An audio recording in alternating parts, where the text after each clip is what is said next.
हाँ भैया, लगा तो वही अध्ययन। हाँ जी, चलिए बताइए। हम लोग अध्ययन शब्द को समझते हैं।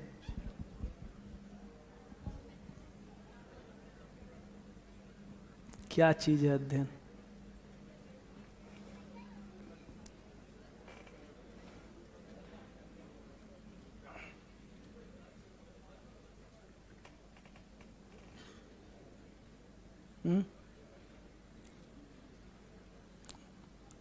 अध्ययन क्या है? कौन बताएगा? शुरू करिए। शब्द तो सुना है ना, सब लोग कर भी रहे हैं। इसका अर्थ बताइए।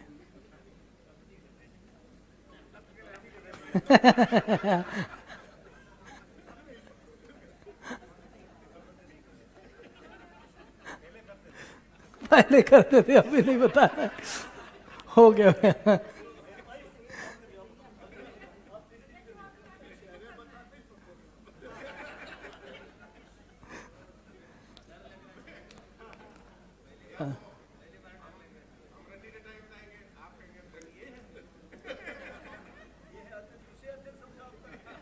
अरे यार, क्या होता है, हम लोग बचपन में थे ना, बहुत सारे अनुष्ठान होते थे, छोटे मोटे भी अनुष्ठान होते थे, तो हमको बहुत बड़ा लगता था उसके प्रति फीलिंग। जैसे एक छोटा सा पूजा भी होता है ना, तो बहुत बड़ी फीलिंग आ जाती थी। एक तो साल भर में कभी हो रहा है, फिर उसके पीछे भी बहुत ताम झाम है, लोग कई दिनों से सब हाँ सजावट चल रही है, ये हो रहा वो रहा सब चलता है। तो अंदर से ना बचपन में देखा मैंने, काफ़ी फीलिंग रहती कि कोई बड़ी चीज़ होने वाली है। अगर रामायण का भी पाठ हो तो भी बहुत बड़ा लगता है। फिर सब लोग इकट्ठा होते हैं और फिर लोगों के ड्रेस और बाकी सब आ जाते हैं उसमें। तो इन सब सारी चीज़ों से करके उसके प्रति ना एक बहुत ही अच्छी फीलिंग रहती कि कोई बहुत बड़ा अनुष्ठान होने वाला है या कुछ कार्यक्रम हो रहा है। पता नहीं है क्या है, लेकिन एक भाव बहुत बड़ा रहता है। और जब हम लोग अध्ययन बोलते हैं तो वो जो भाव है वो उस हाइट पे नहीं है, जबकि उससे बहुत छोटे छोटे अनुष्ठान के लिए लोगों के अंदर फीलिंग काफ़ी बड़ी रहती है। जबकि मानव जीवन में जो सबसे बड़ा, अगर कोई आज के समय में या कभी भी कोई बड़ा कार्यक्रम होगा तो यही है, उससे बड़ा कोई है नहीं। अध्ययन से बड़ा कोई पुरुषार्थ ही नहीं है, ये सबसे बड़ी बात है, राइट। और क्या हुआ कि ह्यूमन ने ना अपने, उसकी हाइट अस्तित्व में बहुत बड़ी है। पदार्थ प्राण जीव ज्ञान, आज देखिए ना, एक गाड़ी आ जाती है बहुत लग्जरी कोई, तो उसके भी प्रति मानव कितनी फीलिंग दे रहा है कि बहुत बड़ी चीज है, राइट। और ह्यूमन अस्तित्व में बहुत बड़ी इकाई है। बड़ी in the sense height weight से नहीं, उसकी हाइट बहुत बड़ी कि मतलब दृष्टा पद में हो सकता है, अस्तित्व पूरे अस्तित्व को देख सकता है, समझ सकता है और धरती पर उसको प्रमाणित कर सकता है। तो ह्यूमन की हाइट बहुत ऊंची है और हमने ना एकदम उसको एकदम नीचे गिरा के जी रहे। आप समझ रहे? हाँ, उसका वैसा नहीं है जितना उसको सम्मान चाहिए। ह्यूमन को वैसा काम ही नहीं कर रहा है कि वो सम्मानजनक लगे। ह्यूमन का काम बहुत बड़ा है, इस पूरे धरती पे व्यवस्था को बनाए रखते हुए जीने का कार्यक्रम, पूरी धरती सदा सदा बनी रहे, अस्तित्व को प्रमाणित करने वाला कौन है? मानव। लेकिन वो हमको दिखाई नहीं देता है वैसा। तो हर एक चीज मेरे लिए बहुत छोटा हो गया है। तो आदमी जैसा दिखना चाहिए, आदमी नहीं जैसा दिख रहा है। परिवार की जो हाइट है वो परिवार नहीं दिख रहा है। समाज जितनी ऊंची जो वो भी नहीं दिख रहा है। तो हर एक चीज बहुत लो पे आके बैठा हुआ है। हम किसी चीज का वैल्यू ही नहीं दे रहे एक्चुअली ठीक से। जितना उसको वैल्यू देना चाहिए हम उतना वैल्यू नहीं दे रहे। और काल्पनिक चीजों को, जैसे मैं बोलूं ईश्वर, जैसे कोई बौद्ध धर्म को मानता है तो उनके अंदर बुद्ध के लेकर कोई एक फीलिंग रहती है ना।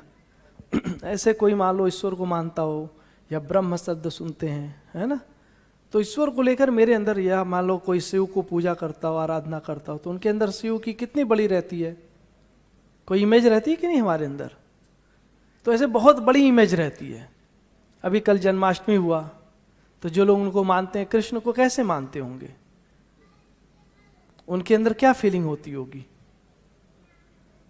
और उनकी तुलना में हम कहां बैठे हैं। आप समझ रहे हैं, कृष्ण की तुलना में या राम की तुलना में हम कहां हैं। या कोई क्रिश्चियन हो, उससे पूछिए जीसस की तुलना में वो कहां है, बैठता है कहीं। तो हम लोग अपने को ना बहुत छोटा ऐसे दबा के रख दिए हैं, क्योंकि हमारे जीने का ढंग ही इतने खराब है, एकदम से बेकार, वाहियात तरीके से जीते हैं, कुछ भी नहीं अता पता है। तो इतनी बेहोशी में जी करके सम्मान कौन देगा, हम खुद ही नहीं देते हैं, दूसरा दे चाहे ना दे, हमको भी नहीं लगता है कि कोई वैल्यूएबल लाइफ जी रहे। चिड़िया 4 विषयों के लिए जी रही, हम भी जिए जा रहे हैं भाई, आहार के लिए जी रहे हैं। कोई एक आदमी आहार के लिए पूरी जिंदगी निकाल दे रहा है। सोचिए, एक आदमी का लक्ष्य बना है कि बस लाइफ में एक गाड़ी आ जाए, बस उसकी जिंदगी उसमें जा रही है। मतलब देखो, लोहा लक्कड़ के चक्कर में पूरी जिंदगी गंवा रहा है वो। कैसे सम्मान लोग करेंगे उसका, करेंगे नहीं करेंगे लोग। तो ये जो ईश्वर है हमारे मन में बहुत ऊंचाई पे बैठा है, और वो ऐसा ईश्वर है जो पनिश भी कर देता है, आपको अच्छी चीज भी दे देगा और आपको पनिशमेंट भी दे देगा। आप मंदिर में जाते हैं, बहुत सारे लोग जाते हैं, गणेश जी के या फिर शिव पार्वती के या जो भी होगा, शिव जी का मंदिर यहाँ पे जैसे है, आप देखिए तो लोग मंदिर में घुसते ही कैसे रहती है आपके अंदर फीलिंग, आती है कि नहीं आती है। क्यों, बचपन से हमको ऐसे बैठाया गया, तो धीरे धीरे उसको लेकर फीलिंग आती है। लेकिन जब हम मानव हैं, हम अपने को सोच रहे हैं, तो हम उस रूप में नहीं देख रहे हैं। जबकि मानव की हाइट जितना आपने ईश्वर की कल्पना किया है ना, ईश्वर क्या करता है, न्याय करता है, धर्म की स्थापना करता है, सत्य जानता है, सत्य को प्रमाणित कर, वही तो मानव है, वही तो उसकी हाइट है। लेकिन मानव है, अपने अंदर फीलिंग ही नहीं आ रही है, ऐसे हैं, हमको लगता है बहुत पिद्दी आदमी है, छोटे से, पता नहीं, तुच्छ प्राणी है। सही कह रहे आप, तुच्छ प्राणी के जैसा लगते हैं, कीड़े मकोड़े जैसी अपनी हालत है।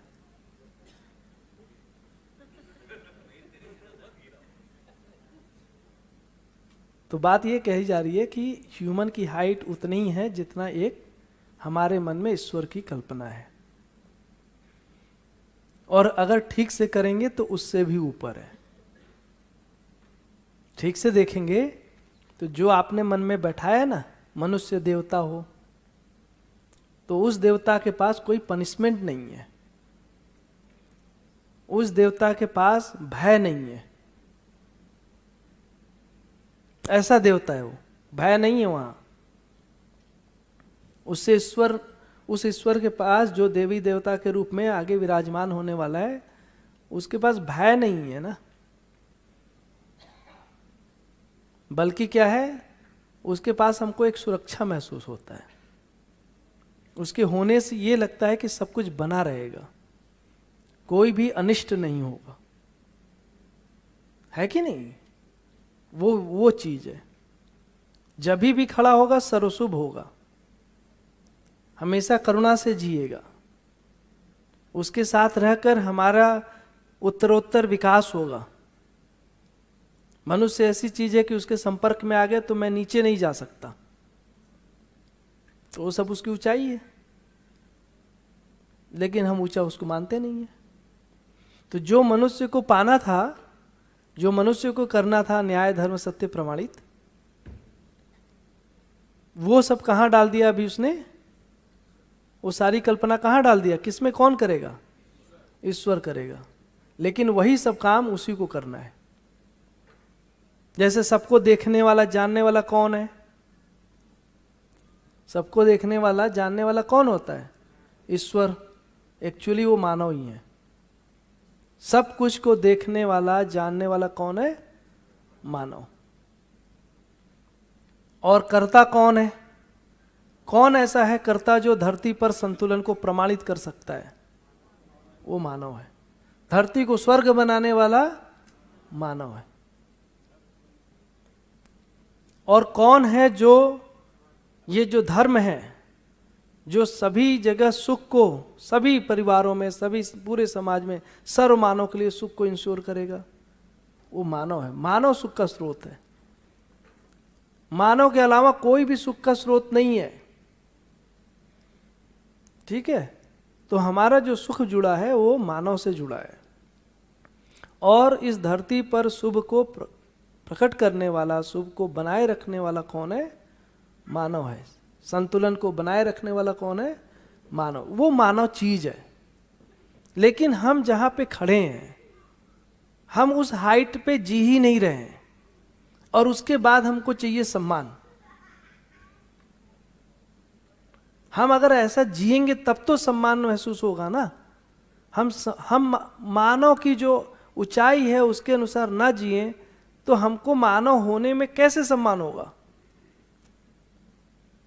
भाव आएगा? नहीं आ सकता है। और यही चीज जैसे हमने मानव को नीचे कर दिया है, वैसे ही हमारे व्यवहार शब्द नीचे हो गया। मानव अगर ऊंचा है तो उसका व्यवहार कैसा होगा? मानव कैसा व्यवहार करेगा? ऐसा व्यवहार करेगा जहां पे न्याय होगा। एक के लिए नहीं, सभी के लिए न्याय होगा। यदि मानव इतना ऊंचे है तो वो जो भी कर्म करेगा वो कैसा होगा? उसकी भी तो कोई हाइट होगी मनुष्य के कर्म की, कि ऐसे ही कर्म करता रहेगा। अब आदमी कुकर्म करे, दुष्कर्म करे, और उसको ह्यूमन होने का अपने अंदर गर्व हो, कैसे होगा भाई? पहचानोगे कैसे? कुकर्म करता हुआ आदमी, अपराध में जीता हुआ आदमी, उसकी वो हाइट ही नहीं दिखती है एक्चुअली। ठीक है ना? तो वैसे ही उस मानव को बनाने, उस मानव को गढ़ने के लिए जो कार्यक्रम है वो थोड़ा ऊंचाई वाला कार्यक्रम है, और वो अध्ययन थोड़ा ऊंचा कार्यक्रम है। आपको उस पद पे बैठना है जहां से आप न्याय कर सकते हैं। आप उस पद पे बैठेंगे, देव पद पे बैठना आपको, और देव पद पे बैठ करके आप न्याय करेंगे। तो उसके लिए कार्यक्रम भी तो कुछ होंगे, अनुष्ठान तो उसी तरीके का होगा ना, कि ऐसे ही कुछ भी करते रहेंगे और देव पद पे बैठ करके न्याय करेंगे। समझ रहे कि नहीं? दुकान पे बैठकर बनियागिरी कर रहे हैं, 2 का 4, 4 का 6, 8, 10, 12 कर रहे हैं, और पद पे बैठना है। कैसे होगा भाई? ये सब नहीं है। मानव एक्चुअली अस्तित्व में कोई बहुत ऊंची चीज है, और हम सब वैसा नहीं जी पा रहे हैं, इसीलिए हम सब अंदर से तृप्त नहीं है। हमने मानव का महत्व समझा ही नहीं। हमको बाकी चीज का तो थोड़ा महत्व समझ में भी आया हो, सोने होने का, सोना का तो वैसे महत्व उसका भी नहीं आता वैसे तो, लेकिन मानव का महत्व हमको बिल्कुल समझ में नहीं आया कि मानव का महत्व क्या है।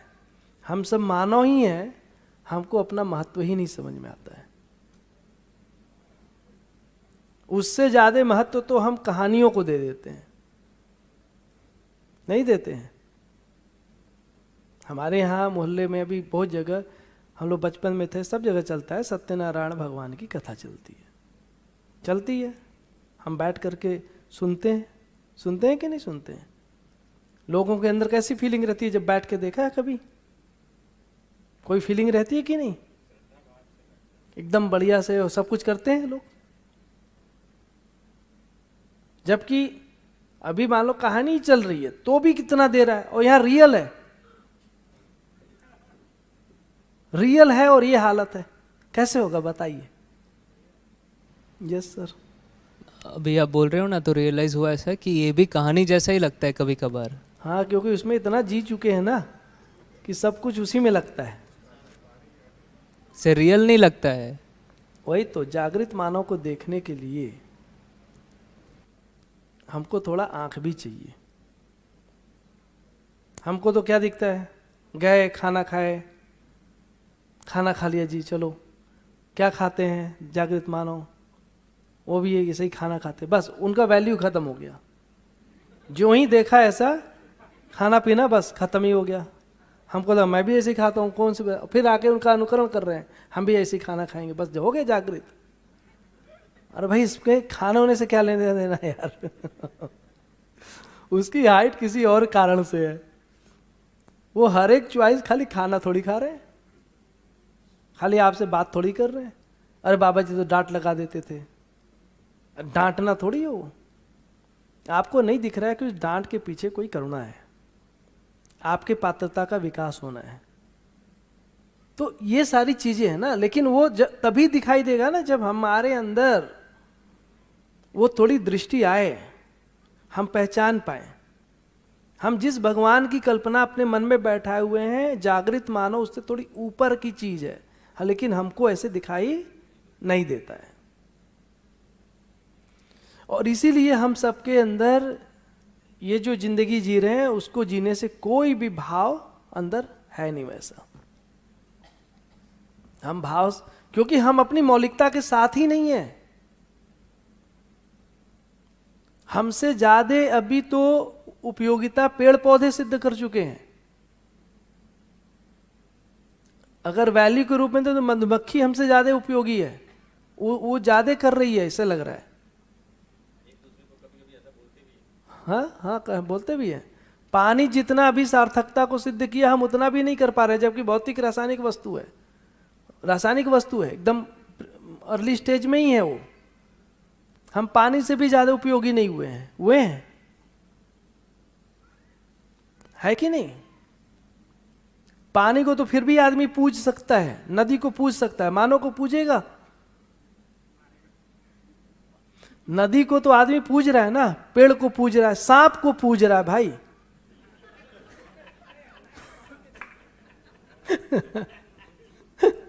सांप को पूजा कर रहा है, आदमी को नहीं कर रहा है भैया। ये सांप से भी गया गुजरा है, बताइए।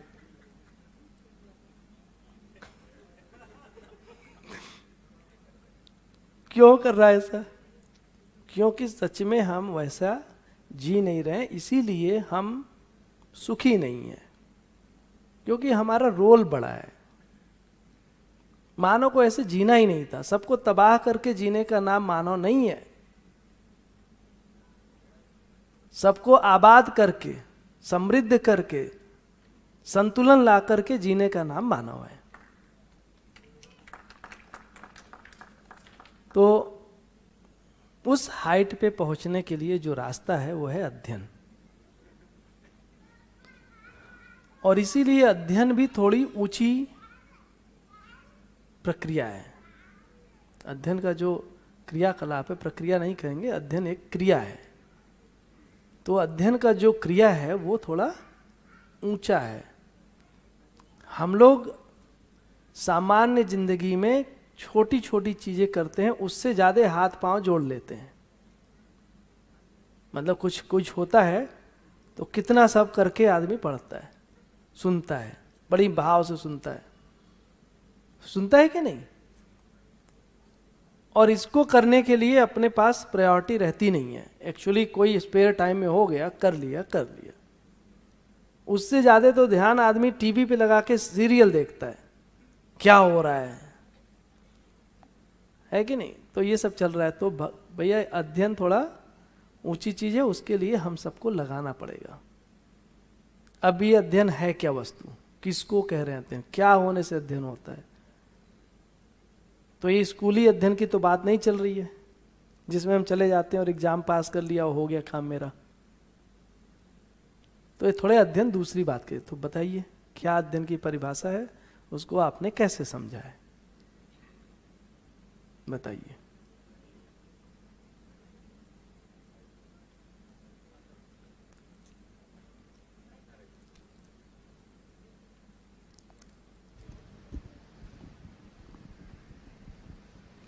भैया आपने बताया था जैसे अनुभव पाने की एकमात्र प्रक्रिया है अध्ययन। अभी आप कह रहे हैं जैसे प्रक्रिया नहीं है, क्रिया है। तो क्रिया और प्रक्रिया में क्या अंतर है? अभी वो नहीं करेंगे,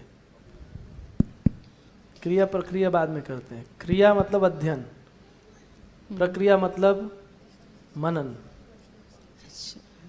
अब बताइए, अभी उसको छोड़ते हैं। वो आपने बता ही दिया, सबसे ऊंचा पुरुषार्थ है हाँ, अध्ययन। वो तो है, लेकिन क्या है वो तो बता दिया, ऐसा है ऐसा है, ऐसा है क्या, इसकी तो बात चलेगी ना अब। भैया यहाँ पे किधर? हाँ बताइए। मुझे थोड़ा पता है, हाँ तो बताइए जितना अधिष्ठान की साक्षी में हाँ अनुभव की रोशनी में स्मरण से किया गया हुआ क्रियाकलाप, हाँ, बताइए। यानी अध्ययन। क्या मतलब इसका? यानी कि अधिष्ठान यानी कि जो हमारे अंदर जो आत्मा है वो उससे क्या?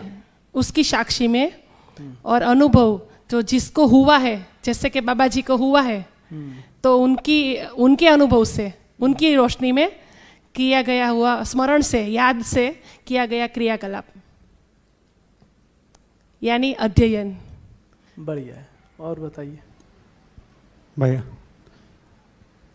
चारों अवस्था की समझ होना, मतलब समझ होने का मतलब है कि अस्तित्व दर्शन ज्ञान, वो जीवन ज्ञान और मानवीय पूर्णाचरण ज्ञान, ये समझ होना और इस चारों अवस्था की समझ होना, ये कैसे समझेंगे कि मतलब कोई समझा हुआ व्यक्ति मतलब समझा देगा, हम लोग जो समझेंगे, ये प्रक्रिया अध्ययन या प्रक्रिया क्रिया अध्ययन। बढ़िया बढ़िया, लगाइए भैया तो थोड़ा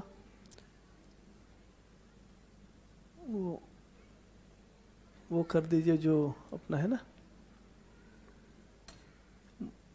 बोर्ड पे, अध्ययन स्लाइड। हाँ, तो वैसे तो परिभाषा आप लोगों ने सही बताया।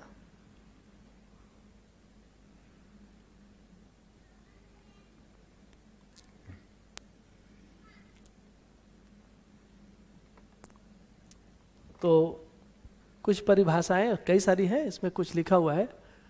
अधिष्ठान मतलब आत्मा, आत्मा की साक्षी व अनुभव की रोशनी में स्मरण पूर्वक किए गए क्रिया, क्रिया का मतलब साक्षात्कार, अर्थबोध, निधिध्यासन, ये जो है यही अध्ययन है। ये निधिध्यासन होना ही अध्ययन है बेसिकली, लेकिन उसके ही अंदर वो बाकी चीजें लिखी गई हैं, लेकिन अध्ययन शुरू होता है वहां से।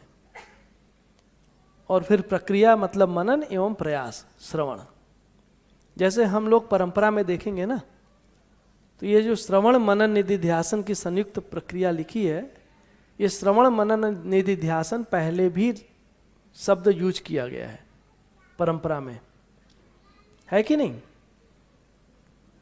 ये शब्द पहले यूज किया गया। तो जो लोग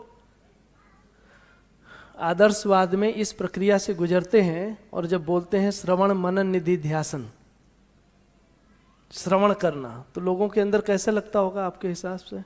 श्रवण मनन निधिध्यासन, केवल फीलिंग उनके मन में कैसा होता होगा? जो लोग उसमें लगे हुए उनकी बात कर रहा हूं कि हम श्रवण मनन निधिध्यासन,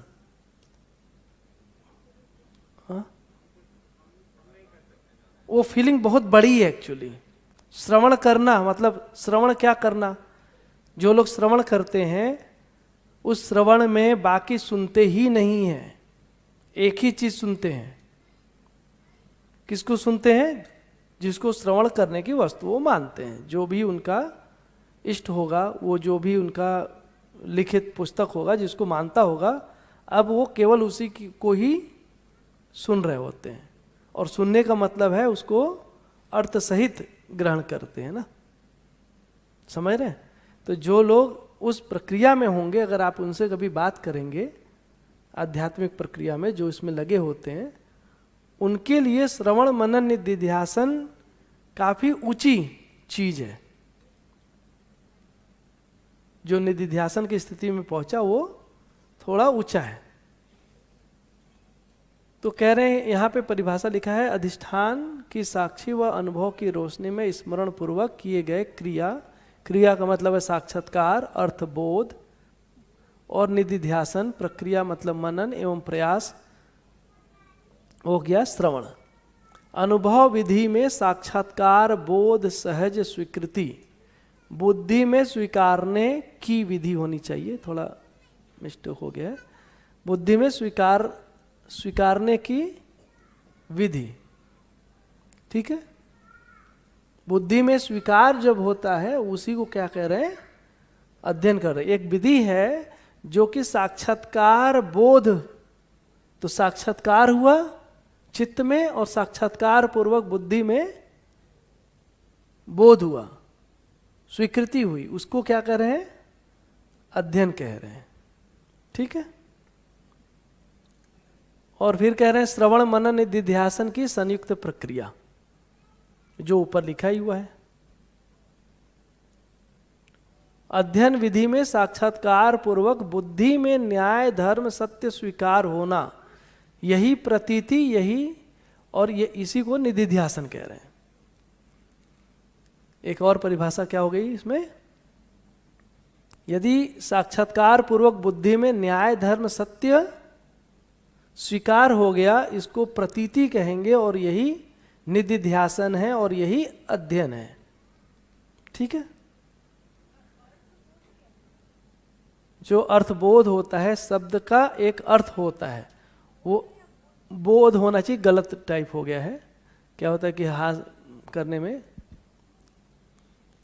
टाइपोज है, उसमें थोड़ा मुझे बताया ना, अभी कुछ ही दिन पहले से मैं कर रहा था, 2-3 दिन पहले से ही बना रहा था, तो उसमें पूरा टाइप करने में बन नहीं पाया, उसको मैं ठीक कर दूंगा अभी।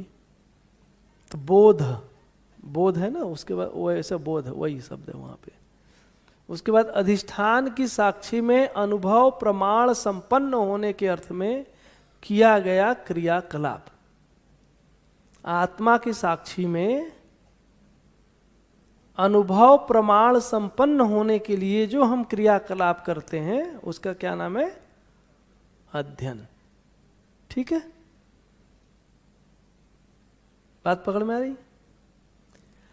अनुभव सहज प्रकाश में स्मरण पूर्वक किया गया क्रियाकलाप एवं समझने का प्रयास क्या है, अध्ययन। तो ऐसे कई सारी परिभाषाएं हैं, सभी परिभाषाओं को देखेंगे तो अध्ययन से क्या हो रहा है, हमको अनुभव होता है।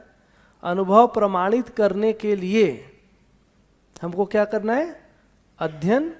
और अध्ययन क्या है, बुद्धि में अवधारणा बोध होना, और अवधारणा बोध कैसे होता है, साक्षात्कार पूर्वक, और उसको करने के लिए श्रवण और मनन करना। ये बेसिकली क्या है, अध्ययन है, ठीक है। क्लियर है इतना, तो आगे चलते हैं।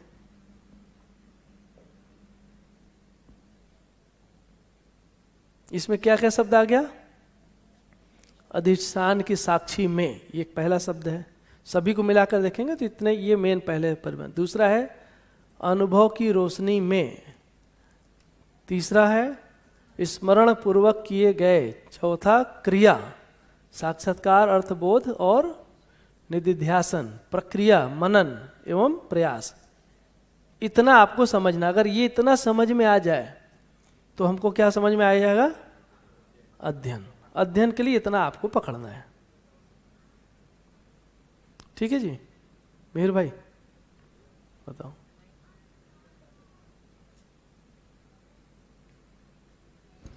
अभी ये अब मेरे मन के अंदर जो चलता कैसा है कि ये तो ऊपर की स्थिति है, बस वो तो पहले से है, बताया ना। हाँ है, बहुत अच्छा अब है। मुझे ऐसा लगता है ये 12वीं बात की बात है। अभी मैं तो केजी में हूँ, हाँ। मैं सुनता हूँ पर मैं वो फील नहीं कर पाता हूँ, क्योंकि मुझे लगता है ऊपर की बात है।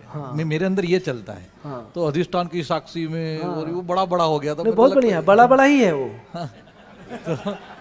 वो है तो बड़ा बड़ा। हाँ, तो वो बड़ा बड़ा है। हाँ। तो मुझे लगता है मैं हूँ छोटा। हाँ। तो मैं जैसे आपने पहले दिन जो 2-3 शब्द सुनाए थे ना, तो मुझे लगता था हाँ व्यवहार और ये सब तो मेरे काम का है, तो उसमें मेरा बड़ा अटेंशन रहा।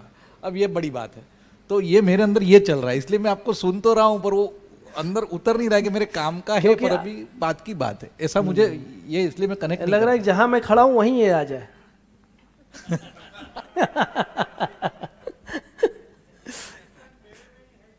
हाँ? हाँ हाँ हाँ, सही बात है। पहले समझते हैं क्या हो रहा है, कि इसमें जल्दीबाजी नहीं करते हैं। इतना है, पहले ध्यान में जाए कि इतना ही मामला है। अगर इतना सॉल्व हो जाए तो हमको अध्ययन पता चल जाएगा, राइट। प्रिसाइज चीज है ना। अभी क्या हो जाता है कि बहुत एब्स्ट्रैक्ट हो जाता है, हमको पता नहीं चलता है क्या है। बड़ी बड़ी बातें तो छोड़ दिया अभी, अब हम तो नर्सरी में ही हैं, अभी क्या करेंगे, कभी करेंगे। हाँ हाँ वही तो उसमें ये देखिए कि इतना ही चीज है। कितना चीज है? 1 2 3 4 5 6 चीज है। 6 चीजों को आपको 6 है, बस 6 को पकड़ना। आप बोले बड़ी बड़ी है, इतनी बड़ी भी नहीं है। 6 चीजों को पकड़ना है आपको, ठीक है, सही है। इतना पकड़ में आ जाए, अध्ययन आपको समझ में आ जाएगा। अब अध्ययन करने के पहले, अब लोग कह रहे हैं अध्ययन कर रहे हैं, और अध्ययन क्या है वही समझ में नहीं आया, तो कर क्या रहे हैं भाई? मुझे एक डाउट है। अनुभव की रोशनी में, तो अनुभव तक पहुंचेंगे तब उसकी रोशनी मिलेगी ना, वो अब वो कैसे होगा? वही सब तो करना है अपने को सालों। बताओ अधिष्ठान के साक्षी का क्या अर्थ है? एक एक करके चलते हैं।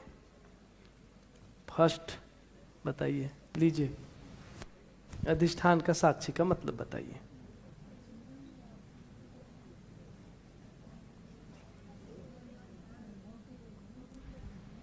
सोच समझ के, हैं, जल्दीबाजी नहीं है।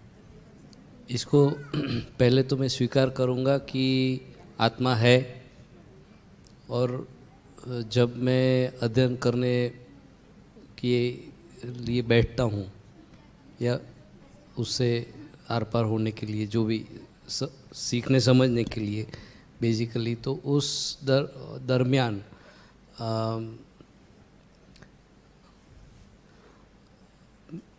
ये एज्यूम या फिर उसको एजम्पशन ही बोलेंगे कि हाँ है ये चीज़, और उसी की साक्षी मतलब जैसे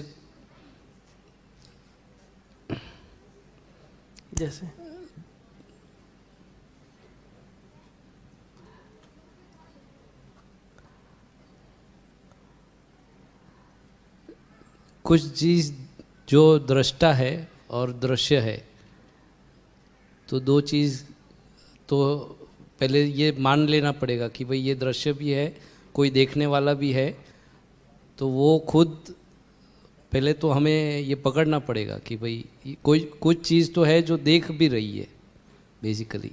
बोलने से कॉन्फिडेंस आया कि मुझे अधिष्ठान की साक्षी स्पष्ट है कि नहीं आया? फीलिंग पढ़ी है अपनी। हाँ, इतना तो इतना होता नहीं। हाँ। स्पष्ट है कि नहीं? ये तो क्या? स्पष्ट है, अधिष्ठान की साक्षी स्पष्ट है, कैसे मतलब पता जब चला? मैं बता रहा हूँ, अभी आपने पूछा कि ये आपको स्पष्ट हो रहा है कि नहीं, तो एक बार ये दृश्य भी है, देखने वाला भी है, तो दृष्टा दृश्य और इसमें दृष्टा दृश्य दृश्य ये सब लिखा हुआ है? नहीं, इसमें नहीं लिखा है, लेकिन जो अधिष्ठाता है वो तो देखने वाला ही हुआ ना। कैसे मालूम है कि देखने वाला है? अधिष्ठान कैसे मालूम है भाई? हम कैसे देखते कि मेरा तर्क है कि समझ है, क्या है, कैसे मालूम हो चला? इसको कैसे देखते हैं? समझ गए, नहीं समझ, अभी बोला आपने कि मैं समझ गया, मतलब उसको कैसे आपके अंदर और फीलिंग भी लग रही है कि हाँ हम समझे हुए हैं? नहीं, जैसे आप कभी भी कोई भी हम बात कर रहे हैं तो हम बताते हैं ना कि हाँ अभी ये बात में तो ये दिख रहा है कि ये चीज़ हो रही है, तो वो जो दिख रहा है मतलब वो बैक ऑफ द माइंड में कहीं पर वो प्रोसेस। अच्छा, मान लो अगर हम बताएं और इसका मीनिंग अलग हो जाए, मान लो, नहीं वो मान तो लो कुछ यार भी हो कि सकता अगर मैं बताऊं और उसका मीनिंग थोड़ी अलग हो जाए, हाँ तो उसमें किसको मानोगे, हमारा वाला कि अपना वाला? नहीं, ऐसे पूछ रहे हैं हम, खाली हाँ पूछ रहे हैं। मान लो हमने एक अलग ढंग से इसको बताया और उसका डेफिनेशन थोड़ा अलग निकल जाए, जैसा आप बोल रहे हो वैसा ना हो करके थोड़ी अलग हो जाए, तो किसको वाला माना, अपना वाला कि मेरा वाला? नहीं, मैं जो किस कारण से पूछ रहा हूँ? अभी अगर मध्यस्थ दर्शन का अगर अभ्यास कर रहे हैं तो जो यहाँ पे बताया जा रहा है, जो एक्चुअली वांग्मय में है, तो उसी को मानेंगे। हाँ। तो ये हमको कैसे पता चल रहा है कि जो अभी मैंने बैठा है वो सही है?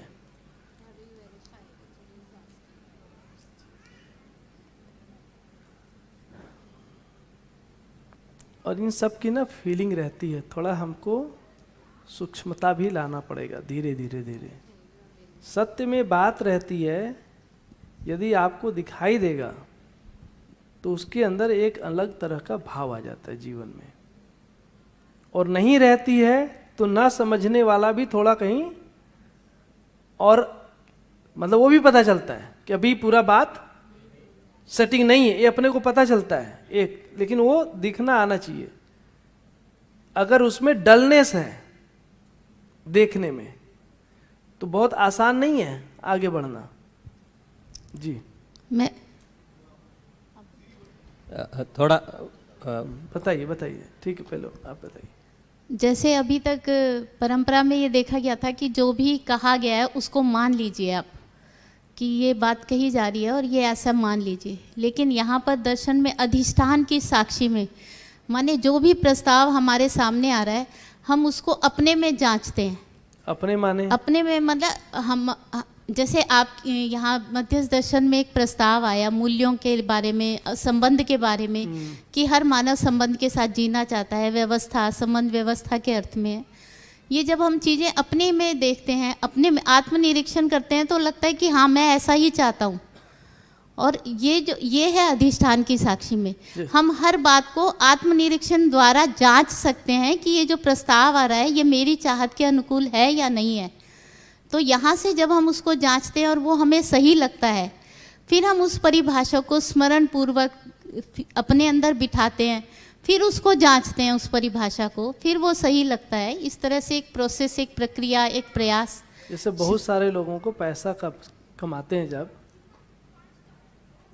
पैसा के लिए लोगों ने लगाया ना अपनी लाइफ, आप भी लगाई हो, नौकरी करती हो, सब कुछ किया है ना, तो जब लगाती हैं तो जांची थी तो आपको स्वीकार हुआ था कि नहीं? हाँ स्वीकार हुआ था, लेकिन उसका जो फल आया वो स्वीकार नहीं हुआ। अरे वो तो बाद में आया, वो तो बाद में पहले आया। वाला स्वीकार थे बिल्कुल। कि नहीं? बिल्कुल। देखिए हम अपने बच्चे को समृद्ध, हमें नहीं पता है कि हम अपने बच्चे को समृद्ध बनाना चाहते हैं, हमें ये पता है कि वो नौकरी करने से और बिजनेस करने से सफल हो जाएगा। तो हमारी इच्छा मतलब एक इच्छा हमारी है कि वो सफल हो जाए, लेकिन अलग सफल चीज होती है, स्वीकृति अलग चीज होती है। हाँ, लेकिन अब स्वीकृति क्या होती है आप जो बोलो, वो बुद्धि में होता है। इच्छा चित्त के अंदर चित्रण भाग है, हाँ जी, उसके अंदर मान्यताएं भी हो सकती हैं। बुद्धि में केवल सत्य जाता है, इच्छा तो ज्यादातर अभी मिथ्या के ऊपर टिका हुआ है, असत्य के ऊपर टिका हुआ है। हाँ बिल्कुल। दोनों एक तो नहीं हो सकता। अब जब मैं नौकरी करने गई थी तो मुझे स्वीकार करके गई थी कि वो सही है, बिल्कुल सही है। बिल्कुल ये कैसे पता चला वो स्वीकारना हमारा बुद्धि का था? बिल्कुल, उस समय नहीं पता था, अभी पता चल गया बुद्धि का नहीं था? नहीं मतलब ये तो मुझे पता था कि भाई हाँ जॉब करने से एक आत्मनिर्भरता आती है, तो अपेक्षा थी आत्मनिर्भरता की, लेकिन वो जॉब से आती है इसलिए जॉब स्वीकार हो गई। देखिए दीदी, जॉब नहीं स्वीकार हुई। दीदी आपने कहा कि मनुष्य अपने में जांच के देखता है, हाँ जी, जांच के देखता है तो उसको पता चल जाता है अपने अंदर हमको निरीक्षण करना है, निरीक्षण करके वो स्वीकार कर लेता है ना, निरीक्षण करके स्वीकार कर लिया कि भाई ये, और जो स्वीकार हो गया उसको पता चल जाता है अपने अंदर। अब हम जॉब करने के लिए गए, जॉब करने के लिए गए, क्या करने के लिए? वो भी टीचिंग जॉब, बिल्कुल ज्ञान देकर पैसा लेने वाला, बिल्कुल राइट। हाँ। और हमको स्वीकार हो गया था, बिल्कुल हो हम गया। जांच के ही देखे थे। ठीक। ये सत्य था, अधिष्ठान के साक्षी में हुआ था, कैसे हुआ था?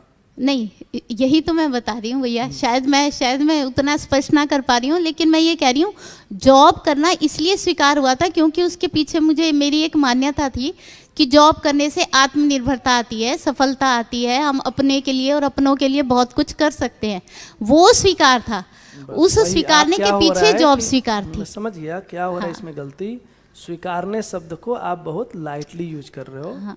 दर्शन में स्वीकृति सहमति मतलब, दर्शन में स्वीकृति, सहमति है कि दबाव है कि लोभ है ठीक कि है, कौन- लोभ है, कौन हाँ, जानता सही है? है, बिल्कुल। तो दर्शन में स्वीकृति मतलब एक ही जगह, स्वीकारने की क्रिया कहाँ होती है? बुद्धि में होती है। बुद्धि में होती है, और सत्य ही स्वीकार होता है। जो अस्तित्व में व्यवस्थाकारी है, जो अस्तित्व में सह अस्तित्व को प्रमाणित करने वाली चीज है, जो सत्य से भरा हुआ है, सत्य ही बुद्धि में स्वीकार होता है। कोई भी गलत, मिथ्या, असत्य ये बुद्धि में नहीं जाती है, ये चित्रण तक ही रहती है।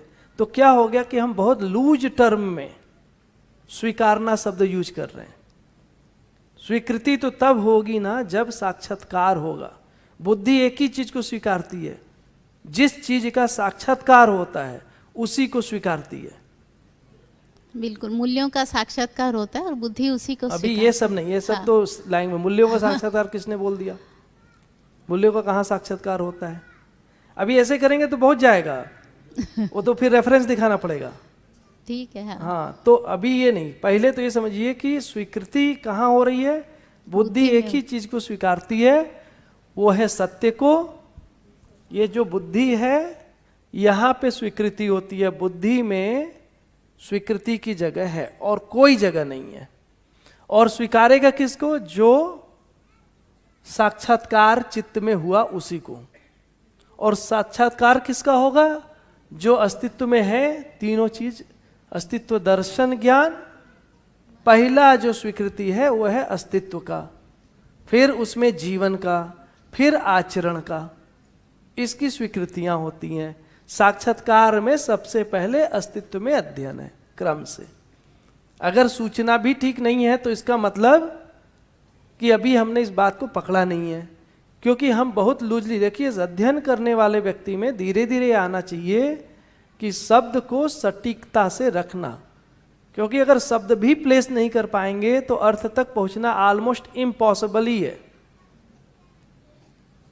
तो अभी जो हम अपने में देखते हैं, अपने में हमको कुछ नहीं दिखाई देता है। भ्रमित मनुष्य है, समझ है नहीं, आशा, विचार, इच्छा, संवेदनाओं से भरी हुई है। अब उसको अपने में कैसे दिखाई देगा? देखने वाली चीज यही है। दिखाई क्या देगा?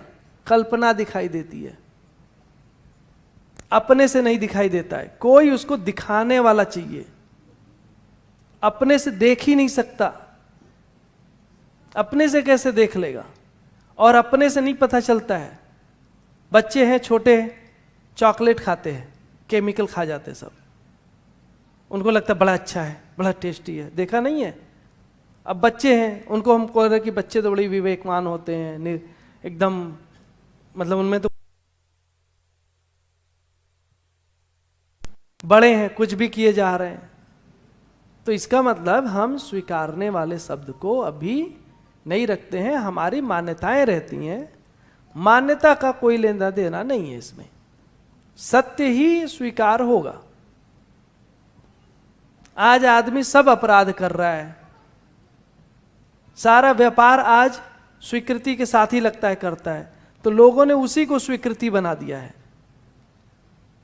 स्वीकृति वर्ड कहाँ हो गया है? ये लूज टर्म में चल रहा है। जैसे व्यवहार शब्द है, बाकी शब्द है ना, ऐसे ही स्वीकृति शब्द चल रही है। स्वीकृति बहुत ऊंची शब्द है, उसका प्लेसमेंट बुद्धि में है। नीचे वाला जो आप कर रहे हैं, जो हमको क्या मालूम स्वीकृति से चला, हो सकता है दबावश किया हो, किसी ने कंडीशनिंग किया हो, आपके मान्यताओं को भर दिया हो कि भाई तेरे लाइफ का एक ही गोल है, नौकरी पाओ। हो सकता है बाकी लोगों ने प्रोग्रामिंग किया हो, पूरा प्रोग्रामिंग करके सेट कर दिया, और आपको लग रहा है कि हम बड़े होकर नौकरी करेंगे। आपके लिए वही लक्ष्य बन गया जिन्होंने प्रोग्रामिंग किया, है कि नहीं? ये तो ऐसे अब आपको लग रहा है स्वीकृति, क्योंकि बचपन से प्रोग्रामिंग किया हुआ है, तो ऐसा लग रहा है कि मेरे अंदर ही चल रहा है। ये हो सकता है मनुष्य के लिए वो न स्वीकार वाले चीज़ों हो, है ना? तो इसको देखते हैं। तो और कोई बताइए अधिष्ठान का साक्षी। जी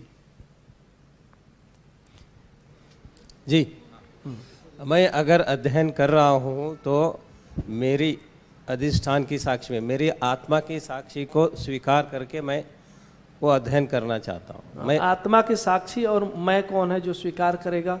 ऐसा हो गया कि आत्मा साक्षी होगा और उसको एक स्वीकार करने वाला उससे अलग चीज हो गई। वो कौन चीज है जो आत्मा की साक्षी को स्वीकार कर रहा है? मेरा जीवन।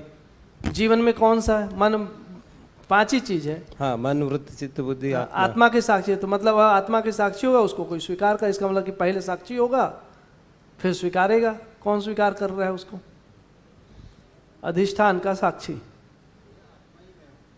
आत्मा ही मैं हूं, फिर साक्षी, अधिष्ठान की साक्षी। भैया जी हाँ बताइए। जो अधिष्ठान मेरी आत्मा की साक्षी बुद्धि में जो स्वीकृतियां होंगी, तो बुद्धि में जो पूर्णता सहज सत्यापन, जो पूर्णता की दृष्टि का सत्यापन होगा, तो वो अनुभव की रोशनी में जब मेरा सत्यापन वहाँ होगा, बुद्धि में जो बोध होना है अध्ययन से, वो अधिष्ठान की साक्षी। बहुत सही बात कहे, बहुत बढ़िया। देखिए क्या है, तो मैं करता हूं भैया, लगाओ तो। बहुत अच्छी बात है। इसमें थोड़ा जितना सोचे उतना नहीं, उसमें थोड़ा ज़्यादा है, और पूरा को मैं लिखता हूं, पीछे जाता हूं। इसमें 2 चीज़ है, अधिष्ठान के साक्षी और उसके पैरेलल में क्या लिखा है, उसके बगल में क्या लिखा है, ये दोनों है। जब तक दोनों साथ में नहीं है तब तो क्रियाकलाप नहीं है। तो एक है अनुभव की रोशनी। अनुभव की रोशनी कौन है? जिसको ज्ञान हुआ है। जिसको ज्ञान हुआ है, गुरु, अध्यापक। तो लेफ्ट साइड में कौन है? स्टूडेंट, शिष्य। और राइट, हाँ शिष्य, और राइट साइड में कौन है? गुरु। गुरु। 2 के साथ क्रियाकलाप होता है, एक के साथ नहीं है अध्ययन। आप अध्ययन नहीं कर सकते, सही बात। आपसे अध्ययन नहीं होगा, आपके अंदर अध्ययन करने का मैकेनिज्म ही नहीं है। आपके अंदर अनुभव होगा, अध्ययन कैसे होगा? उसमें 2 रहेगा, एक अध्ययन कराने वाला और एक अध्ययन करने वाला। अनुभव की रोशनी, रोशनी क्या है? अब उसको तो अनुभव है, तो हमको कहाँ दिखाई देगा? प्रमाण में। प्रमाण में, बहुत सही। तो जो अनुभव की रोशनी है, रोशनी कहाँ दिख रही है? जीने में। वो जो उसका जीना है, बोलता तो कुछ है, लेकिन बोलना तो अभी हम कैसे मान लें कि उसकी आत्मा में है कि क्या है? कैसे देखेंगे? उसके जीवन में तो घुस के देखेंगे नहीं। तो हमको क्या दिखाई देता है? रोशनी दिखाई देती। किस चीज की रोशनी? अनुभव की रोशनी।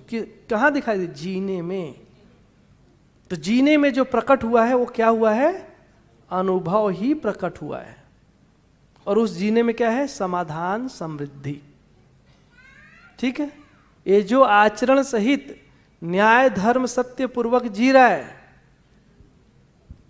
वो हमको दिखाई दे रहा, वो है रोशनी। तो जब भी वो बता रहे हैं, वो किसको बता रहे हैं? अपने अनुभवों को बता रहे हैं। और कैसे बता रहे हैं? आचरण पूर्वक जीकर। ठीक है, सेट। इतना कठिन नहीं भाई जितना सोच रहा है, एकदम सरल मामला, समझ में आना चाहिए बस। तो अनुभव की रोशनी होगी, तो पहले हम लोग गुरु रख लेते हैं यहाँ पे, गुरु। और इसमें क्या आ गया? अनुभव की रोशनी।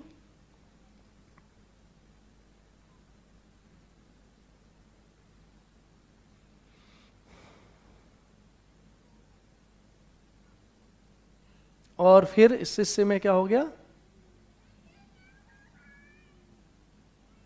अधिष्ठान की साक्षी। अधिष्ठान मतलब आत्मा।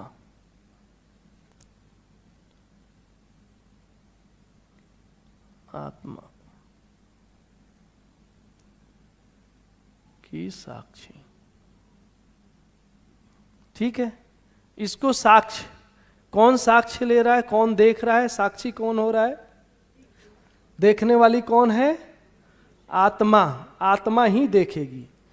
आत्मा किसको देख सकती है? उसके नजदीक कौन है? बुद्धि। और बुद्धि में क्या जाना है? सत्य। और सत्य कहां से दिख रहा है उसको? कहां से जाएगा? अनुभव की रोशनी से। अनुभव की रोशनी का है? जीने में प्रमाणित है।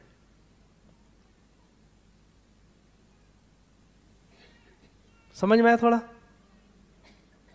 तो अभी 2 मिलाकर 1 है। तो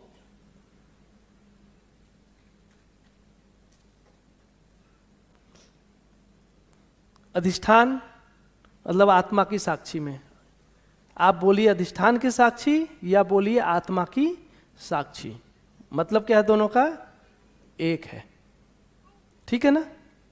दूसरा, आत्मा क्या है? जीवन का मध्यांश। जीवन का मध्यांश आत्मा है।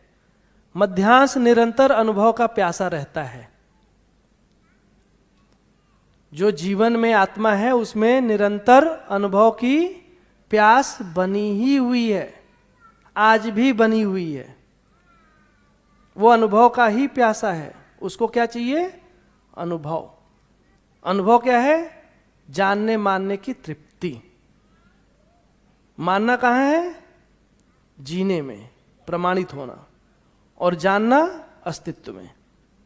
उसका उसको चाहिए तृप्ति। किसको? आत्मा को। साक्षी का अर्थ है अनुभव होने वाला है। साक्षी हो गया तो क्या हो गया? शिष्य में अनुभव होने वाला है। और गुरु में भी एक साक्षी है। और गुरु में क्या साक्ष्य है? अनुभव हो गया है। तो गुरु भी अपने बुद्धि को देख रहा है और उसमें क्या है? अनुभव हो गया है, साक्षी। तो कैसे पता चल रहा है? ये जो बोध है वो दूसरे को बोध करा पा रहा है। ये कौन देख रहा है कि मैं बोध करा पा रहा हूं? कौन मूल्यांकन करेगा इसका? बुद्धि का? आत्मा। आत्मा मूल्यांकन कर रही है कि मैं बोध करा पा रहा हूं। बात पकड़ में आ रही है? आत्मा, गुरु में जो आत्मा है वो दृष्टा है, और वो आत्मा ये देख पा रही है कि ये जो बुद्धि है उसमें बोध कराने की योग्यता है। ये बोध करा पा रही है। ये कौन देख रहा है? तो गुरु में भी अनुभव की साक्षी और शिष्य में भी अनुभव का साक्षी। तो जब उसको बोध कराया और शिष्य में बुद्धि में आ चुका है, तो शिष्य क्या देख रहा है कि अब मुझे अनुभव हो जाएगा। किसको दिख रहा है? आत्मा को। और गुरु में क्या है? ये विश्वास है। तो इन दोनों के बीच का क्रियाकलाप है। बात पकड़ में आई? हाँ?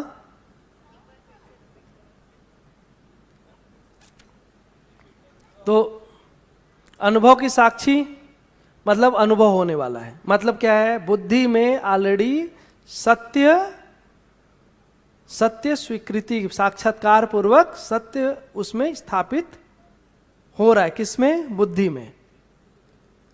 क्योंकि बुद्धि को ही केवल आत्मा देख सकती है। ठीक है? आत्मा किसकी साक्षी होगी? बुद्धि में होगा तो ही साक्षी बनेगी ना आत्मा। अगर बुद्धि में नहीं है तो क्या आत्मा साक्षी हो सकती है? क्योंकि देखने का कंटेंट ही नहीं है तो साक्षी कैसे होगी? देखेगी क्या? देखने वाली तो आत्मा है। अब क्या हो रहा है? जो भी चीजें शरीर से जा रही है वो कहां तक रुक जा रही है? चित्त के चित्रण तक। अब यहां कुछ है ही नहीं, मान लो। हाँ, ये खाली है और उधर आत्मा है। अब यहां कुछ है ही नहीं तो आत्मा देखेगी किसको? देख सकती है? डब्बा है खाली, आत्मा वहां वस्तु होगी तब ना देखेगी। देखने के लिए वस्तु ही नहीं है। किसके पास?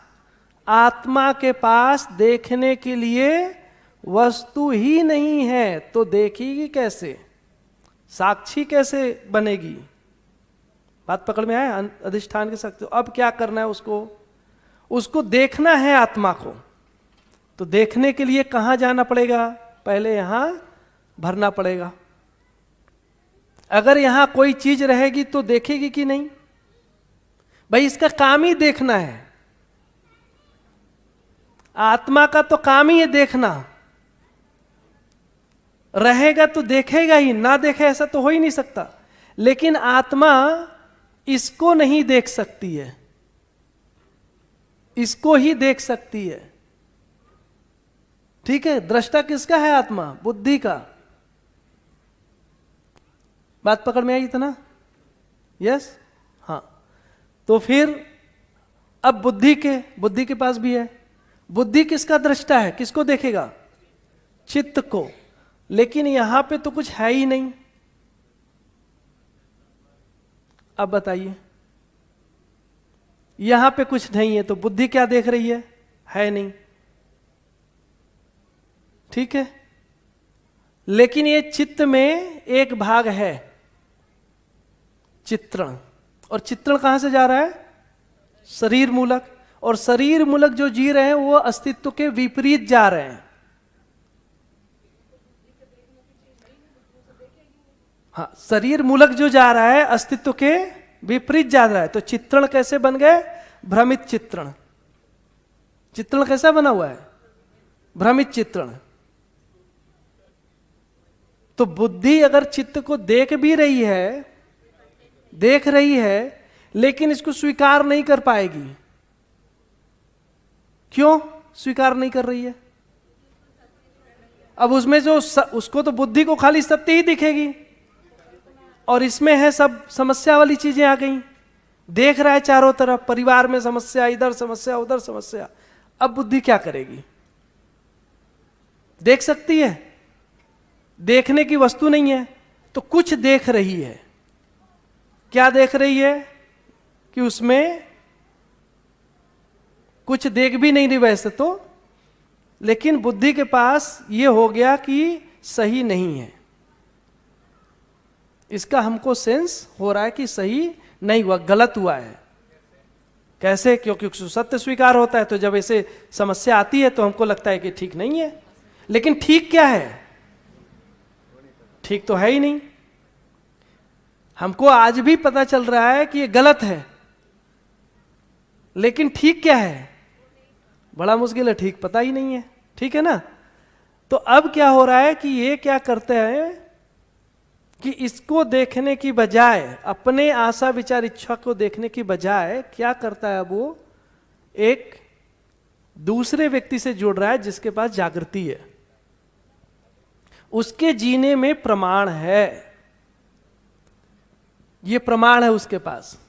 ठीक है, इसके पास क्या है? अनुभव की रोशनी। तो ये जो साक्षी है, अनुभव होने वाला है और अनुभव हो गया है, तो इसमें दो बात हो गई। एक व्यक्ति को अनुभव हो गया है और एक व्यक्ति को अनुभव होगा। अगर ये दोनों नहीं है तो अध्ययन नहीं हो सकता। तो पहला जो गलती हो रही है, अध्ययन क्यों नहीं हो रहा है? क्योंकि आज तक अध्ययन मेरा होगा किससे, यही हमारे अंदर सेट नहीं है। मेरे पास एक भी व्यक्ति कॉन्क्रीट नहीं है जिसके साथ अध्ययन हो सकता है। ये उसका बड़ा प्रॉब्लम है। वो सोच रहा है हम अपने से अध्ययन, अब ये तो हो नहीं सकता। ठीक है, बात समझ में आ रही है? दूसरा है अनुभव की रोशनी। तो थोड़ा बताया आपको। तो अनुभव की रोशनी देखने जाएंगे तो गुरु में, अध्यापक में अनुभव की रोशनी कैसे रहता है? दोनों में। अब तो अध्यापक में अनुभव की रोशनी क्या है? तो अनुभव की रोशनी है कि पहला समझिए, अनुभव उसमें रहता है। किसमें अनुभव है? किस चीज का अनुभव है? सह अस्तित्व में जीकर प्रमाणित होने का अनुभव है। ठीक है, ये किसमें? गुरु में है। अनुभव जीने में प्रमाण स्वरूप में दिखता भी है उसमें, लेकिन उसको देखने के लिए भी आंख चाहिए। हम ऐसे नहीं देख पाते हैं, उसके लिए भी थोड़ा आंख चाहिए। अब आंख है लाभ वाली और चल दिए गुरु जी के पास देखने। लाभ दृष्टि है, प्रिय दृष्टि है, हित दृष्टि की आंख है, और उससे चल दिए न्याय धर्म सत्य के गुरु जी को देखने। अब गुरु जी दिखाई नहीं दे रहे, पता नहीं क्या करते हैं यार, मजा ही नहीं आया। आंख है ही नहीं तो देख चश्मा क्या है, थोड़ा लाल कलर का, तो सब लाल लाल दिखता है। अब गुरुजी तो लाल है नहीं, उनका रंग ही नहीं दिख रहा है, हमको मजा ही नहीं आ रहा है। गए और उदास होकर चले जाए, पता नहीं यार कुछ बोले थे, अपना क्या है। फिर पता चले नहीं गुरुजी तो साधना विधि से आए थे, तो थोड़ा भय भी आ गया, नहीं यार पाओ तो पहले पढ़ लेते हैं। गुरुजी हाँ हमारा एक फैक्ट्री शुभमस्तु, अब फैक्ट्री का जाके सक्सेसफुल हो गई आगे, किसके आशीर्वाद से हुआ? गुरुजी के। अरे हमको तो बाबा जी के आशीर्वाद से हमारी फैक्ट्री सफल, जबकि कर यही रहे हैं और उन्होंने कुछ नहीं बोला था, लेकिन उनको लग गया। कहां से? वो कहानी कल्पना वाली जुड़ी हुई है। ऐसे सब काम चलते रहते हैं। तो अनुभव जीने में प्रमाण स्वरूप में दिखता है, यही अनुभव की रोशनी है। प्रमाण ही क्या? प्रमाण समाधान समृद्धि से जीने का प्रमाण। क्या प्रमाण? स्वपुरुष, स्वनारी, स्वधन, दयापूर्ण कार्य व्यवहार से जीने में प्रमाण दिखता है। क्या प्रमाण? जो सोचते हैं, बोलते हैं और करते हैं, कृत कारित अनुमोदित विधि से हर समय उनमें एक सूत्रता बनी रहती है। ये देख करके मन झंकृत हो कि भाई कोई चीज तो है, ये प्रमाण है। तो ये रोशनी है उनकी, उससे विश्वास होता है कि ये आदमी ऐसे नहीं है, कोई तो इनके पास चीज है ना। और फिर तो अनुभव को प्रमाणित करना ही अनुभव की रोशनी है। तो रोशनी कहां दिखती है? संसार में। अनुभव कहां है? अस्तित्व में। और रोशनी किधर है? संसार में। हम इतने बड़े आपाधापी के संसार में एक छोटा सा संसार देख रहे हैं, जिसमें क्या है? एक रोशनी है, एक दिया है, एक लाइट है, जिसमें इस बड़े अंधकार में थोड़ा दिख रहा है कि कुछ अलग है। अब चारों तरफ अंधकार हो समझो, और यहीं पे एक लाइट लगी हो थोड़ी देर में, तो ज्यादा दिखता है कि नहीं? होता है कि नहीं? तो वो दिखता है कि भाई ये कोई चीज है। गुरु जो भी समझता है या संप्रेषित करता है, वह अनुभव की रोशनी में ही करता है। तो जो भी बताया आपको ये करना है, ऐसे करना है, अध्ययन ऐसे होगा, इस तरह से आप करेंगे, पहले श्रवण करिए फिर मनन करिए, जो भी स्टेप बताया वो कैसे बताया है? वो खुद अनुभव करके बताया है कि हम भी साक्षात्कार अवधारणा बोध पूर्वक अनुभव तक पहुंचे, वही आपको बता रहा है। ये उसकी रोशनी की बात है, ऐसे तुक्के नहीं लगा रहा है। ठीक है कि कुछ बोल दिया कि इनको तो हमको तो संयम से हुआ है, समाधि से हुआ है, और आपको बता रहे हैं अध्ययन विधि। जी नहीं, जिस विधि से हुआ है उसको बता रहे, प्रामाणिकता के साथ बता रहे, ऐसा होता है। ठीक है। शिष्य में भी अनुभव का रोशनी को देखा जा सकता है। शिष्य में भी अनुभव की रोशनी को देखा जा सकता है। कैसा? कैसे अनुभव की रोशनी दिखेगी शिष्य में? तो अनुमान रहता है। जब आप अध्ययन में आ गए तो आपके अंदर अनुमान आ जाता है कि मैं भी अनुभव को प्रमाणित कर सकता हूं। ये अनुमान कैसे आ रहा है? जब मैं अनुकरण करता हूं। किसका? समाधान समृद्धि से जीने का। जब मैं समाधान समृद्धि से जीने का अनुकरण करता हूं तो मेरे अंदर भी एक अनुमान बनता है कि मैं भी प्रमाणित। जी हां, समझे? उसके बाद गुरु के जीने को देखकर ही शिष्य में अनुभव का अनुमान होता है। अनुमान अपने में रोशनी ही है।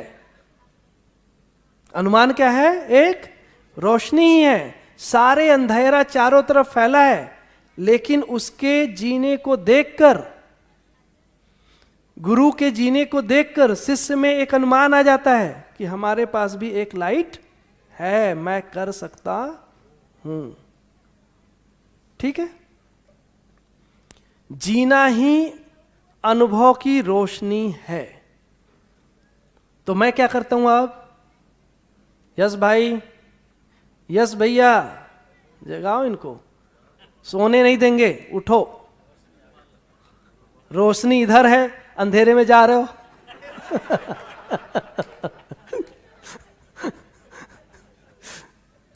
काम का है यार। हाँ, तो शिष्य में बता, देखो अनुभव की रोशनी इधर तो क्लियर है, अब उधर भी एक रोशनी है शिष्य में। शिष्य की भी तो रोशनी समझनी पड़ेगी। तो शिष्य रोशनी किधर है? जीने में, जीना ही रोशनी है। तो एक तरफ अनुभव, अनुभव की रोशनी, तो रोशनी कहाँ है? प्रमाण में। प्रमाण ही रोशनी है। प्रकाशित होना, रोशनी मतलब प्रकाशित होना, प्रकाश मतलब दिखना, सभी लोगों को दिखे, इसको कह रहे हैं रोशनी। पहले किधर है अनुभव? पुराने समय में अनुभव किधर है? अंदर, और रोशनी बाहर आती नहीं है। लाइट तो ऑन है, लाइट ऑन है और रोशनी आ नहीं रही है। समझे? इधर क्या है? लाइट ऑन है तो बाहर दिखता है कि ऑन है। ठीक है कि नहीं? अरे भाई, अंदर अगर बत्ती जल गई है तो बाहर भी तो दिखना चाहिए कि बत्ती जली हुई है। अब हमको क्या, अंदर वालों बत्ती है, अब कह रहे जली हुई है, और बाहर रोशनी है नहीं, तो मुझे नहीं मालूम जली हुई कि बुझी हुई है। हमको कैसे मालूम होगा?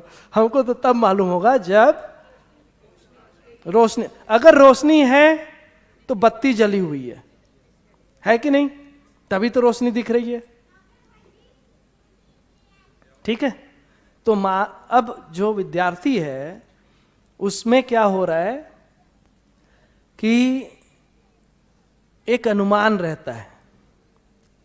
अनुमान क्यों? क्योंकि उसका प्रमाण नहीं है, लेकिन उसको यह अनुमान बनता है कि यही जीने योग्य चीज है। ये उसके अनुमान में आ जाता है। ऐसे जीने से जैसे थोड़ा थोड़ा बताते बताते ऐसे लगने लगता है कि हाँ, यदि मैं समाधान समृद्धि से जीऊंगा तो धरती पे संतुलन आएगा। ऐसे करते करते परिवार समाज जैसे इतने देर से बता रहा हूं, तो बताते बताते क्या लगता है कि एक अनुमान आता है कि भाई संतुलन आ सकता है। ऐसे ही जब गुरु के जीने को हम नजदीक से देखते हैं तो ऐसे अनुमान बनता है कि अगर ऐसा जिया जाए तो क्या हो सकता है? धरती पे संतुलन आ सकती है। बस ये बात है। तो ये अनुमान बन रहा है। अनुमान में लिखा कैसे बन रहा है? नीचे का कुछ दब गया क्या यार? अच्छा, हाँ। तो गुरु के जीने को देखकर ही शिष्य में अनुभव का अनुमान होता है। तो शिष्य में जो अनुमान कहाँ से हो रहा है? गुरु के जीने को देखकर, और शिष्य का क्या करता है? उसको अनुकरण करता है। किसको? उस जीने को, समाधान समृद्धि के जीने को अनुकरण करता है। तो अनुकरण में एक अनुमान बनता है कि ऐसा संभव है और ऐसे करूंगा तो व्यवस्था उदय होगी। जीना ही अनुभव का रोशनी है। ठीक है? पकड़ में आया? इधर बताया था, उधर भी वही सही है।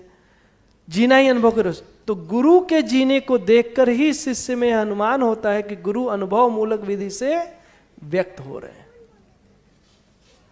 ठीक है? तो ये सारी चीजें रोशनी में हो रही है, अंधेरे में नहीं हो रही है। जी हाँ, तो रोश गो अहेड। कोई और बोल रहा है? हाँ हाँ भैया, आपने बोला कि गुरु का अनुकरण करता है, समाधान समृद्धि का अनुकरण करता है। तो समृद्धि वाला पार्ट का तो अनुकरण हम थोड़ा समझ सकते हैं, लेकिन समाधान वाले पार्ट का अनुकरण कैसे किया जाए? एक्चुअली समृद्धि वाला समझना कठिन है। ज्यादा इजी समाधान वाला ही है। तो समाधान तो मतलब क्या है कि आज जो भी समझा हुआ मुझे दूसरे को बोध करा पाते हैं, हाँ, वो समाधान की बात वही है। तो है बराबर। तो भाई आप कुछ भी लाओगे उसका उत्तर होता है, आपके अंदर उस उत्तर से तृप्ति होती है। हाँ। आपको अज्ञात ज्ञात होता है, आपके सारे प्रश्नों का समाधान होता है। हाँ। आप जो भी प्रश्न लाते हैं, हर एक प्रश्न का तर्क संगत, व्यवहार संगत, जीने योग्य, प्रमाणित करने योग्य, परंपरा में लाने योग्य उत्तर मिल रहा है।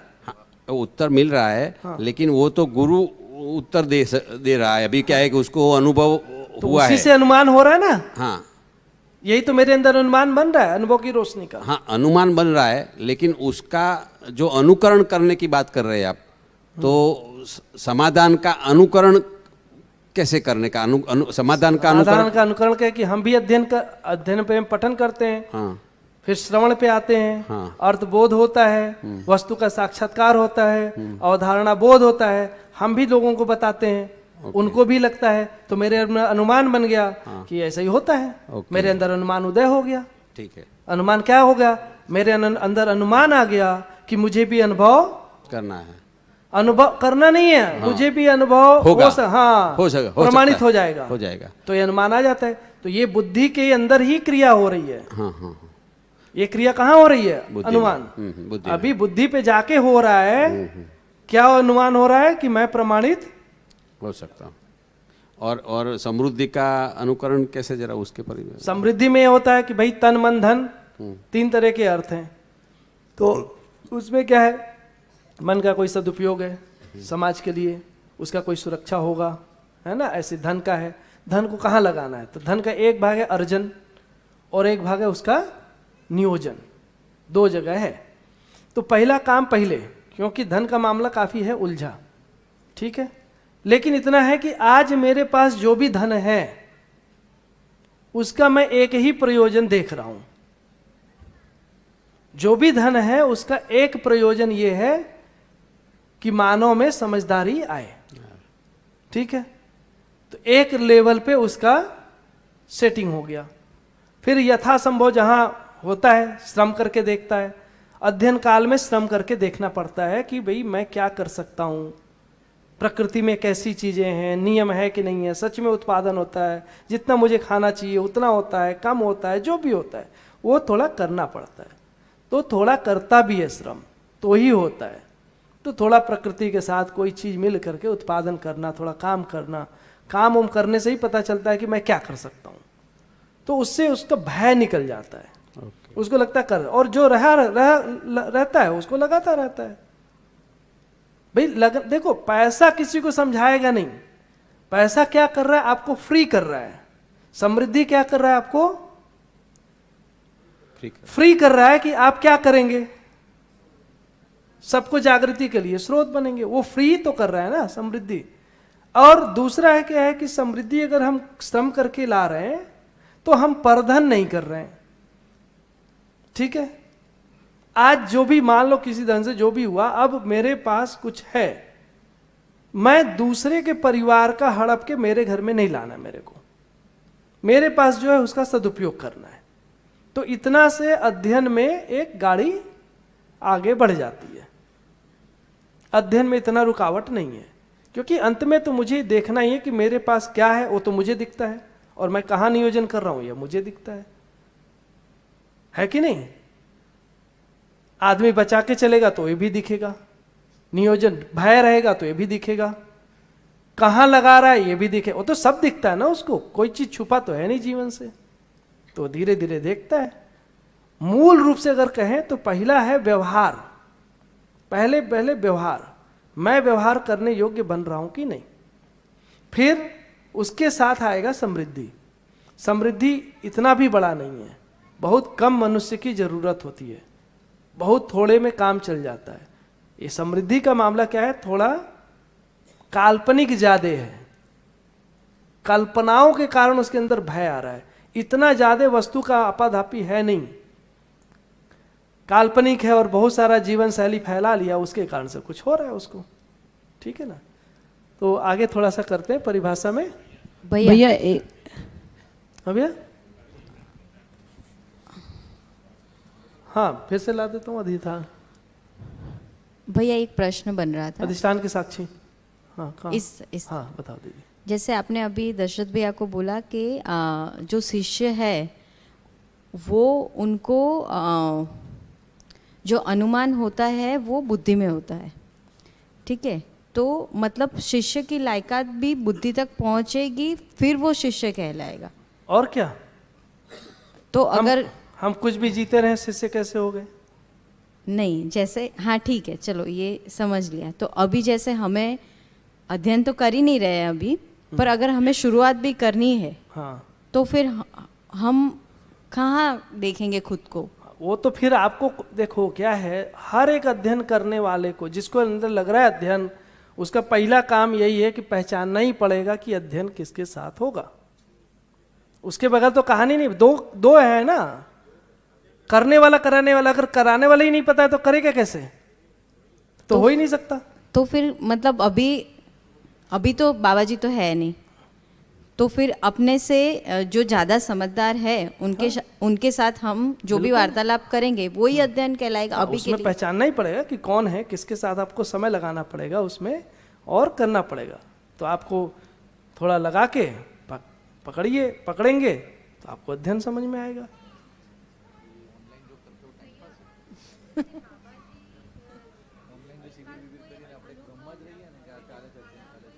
इनको दीजिए।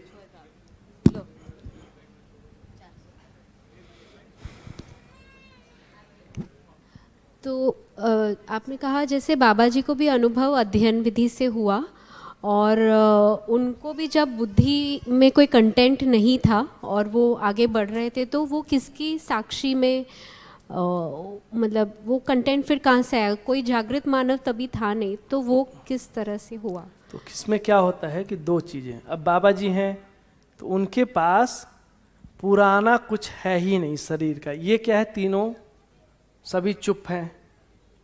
अब उनके सामने एक ही है, वो है डायरेक्ट अस्तित्व। संसार के कोई इनपुट नहीं है। परेशानी किधर सी थी? संसार। हम लोग क्या हो रहा है, संसार के समस्याओं को झेलते हुए उसी में से समाधान निकाल रहे हैं। किसमें से? जिसमें उलझे हुए हैं। जैसे हमारा किसी से विरोध है तो हम समाधान किधर निकाल रहे हैं? जिससे विरोध है, जबकि उसी से विरोध है और उसी से हम अपना रिजॉल्व कर रहे हैं। हम क्या देख रहे हैं कि भाई इससे हमारा विरोध, और उसके लिए फिर प्रैक्टिस कर रहे हैं। क्या प्रैक्टिस, किसके लिए प्रैक्टिस कर रहे हैं? आपका ध्यान का वस्तु क्या है? समस्या, जबकि उसके पास भ्रम है। आप भी भ्रमित, वो भी भ्रमित। अब दोनों भ्रमित मिल करके कुछ क्रियाकलाप कर रहे हैं और क्या हो गया? ज्ञान। दो भ्रमित मिल करके एक दूसरे के ऊपर ध्यान, धारणा, समाधि लगा के, धारणा, ध्यान, समाधि लगा के भ्रमित के ऊपर हमको क्या हो गया? ज्ञान हो गया। अब क्या ज्ञान हो गया? भाव आ गया मेरे ऊपर। ये होता है, ऐसे होता है।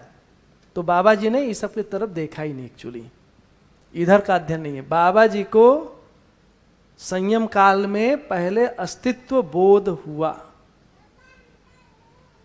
ठीक है, फिर जीवन बोध हुआ, फिर आचरण बोध हुआ। कैसे हुआ? साक्षात्कार पूर्वक क्रम से। फिर उनको अनुभव हुआ, फिर अनुभव को प्रमाणित किया। किस रूप में? मानव व्यवहार दर्शन के रूप में। मानव व्यवहार दर्शन ही उनका व्यवहार है। मानव व्यवहार दर्शन क्या है? उनका व्यवहार है। और उस मानव व्यवहार दर्शन से क्या होता है? हमको अस्तित्व दर्शन ज्ञान, जीवन ज्ञान, मानवीयतापूर्ण आचरण ज्ञान का साक्षात्कार पूर्वक बोध होता है। ये मानव के व्यवहार है। उस व्यवहार को करके उन्होंने देखा कि मैं व्यवहार करने योग्य हूं, मैं व्यक्त कर सकता हूं। किसको? अनुभव को। तभी तो मानव व्यवहार दर्शन लिखा है। आज तक मानव व्यवहार दर्शन धरती पे नहीं आया, क्योंकि ज्ञान होगा तो ज्ञान का प्रमाण व्यवहार में जाएगा। व्यवहारिक नहीं होगा तो ज्ञान कैसे है? क्योंकि व्यवहार से ही संसार में प्रमाण होगा।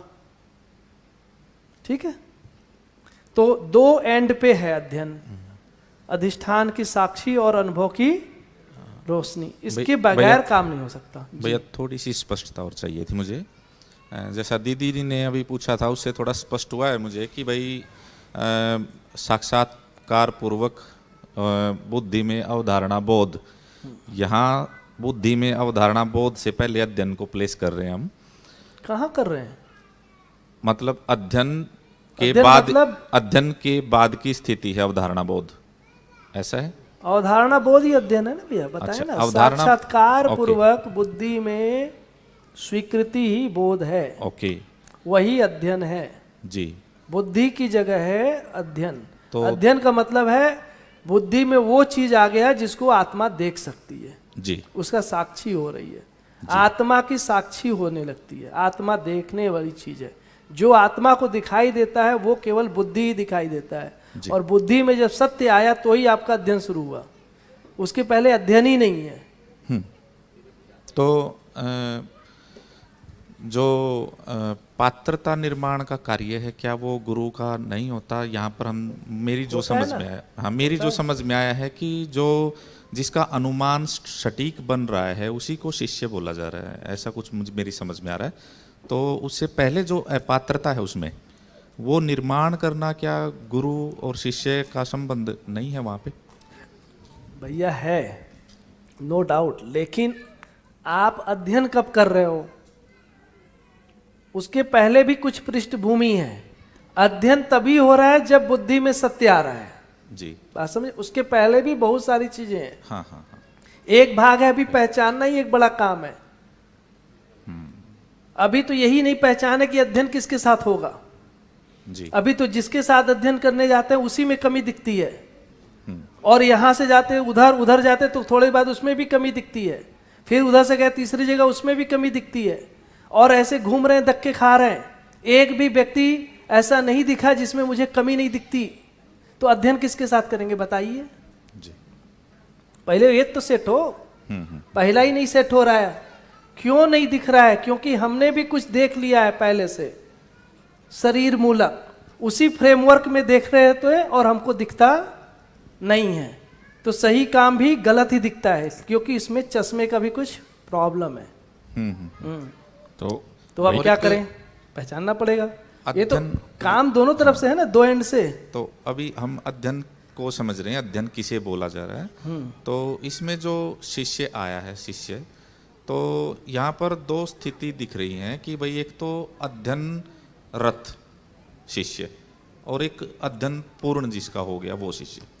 अध्ययन रत अध्ययन पूर्ण कुछ नहीं होता है। अध्ययन अध्ययन होता है साक्षात्कार पूर्वक बुद्धि में स्वीकृति होने लगी, इसी का नाम है अध्ययन।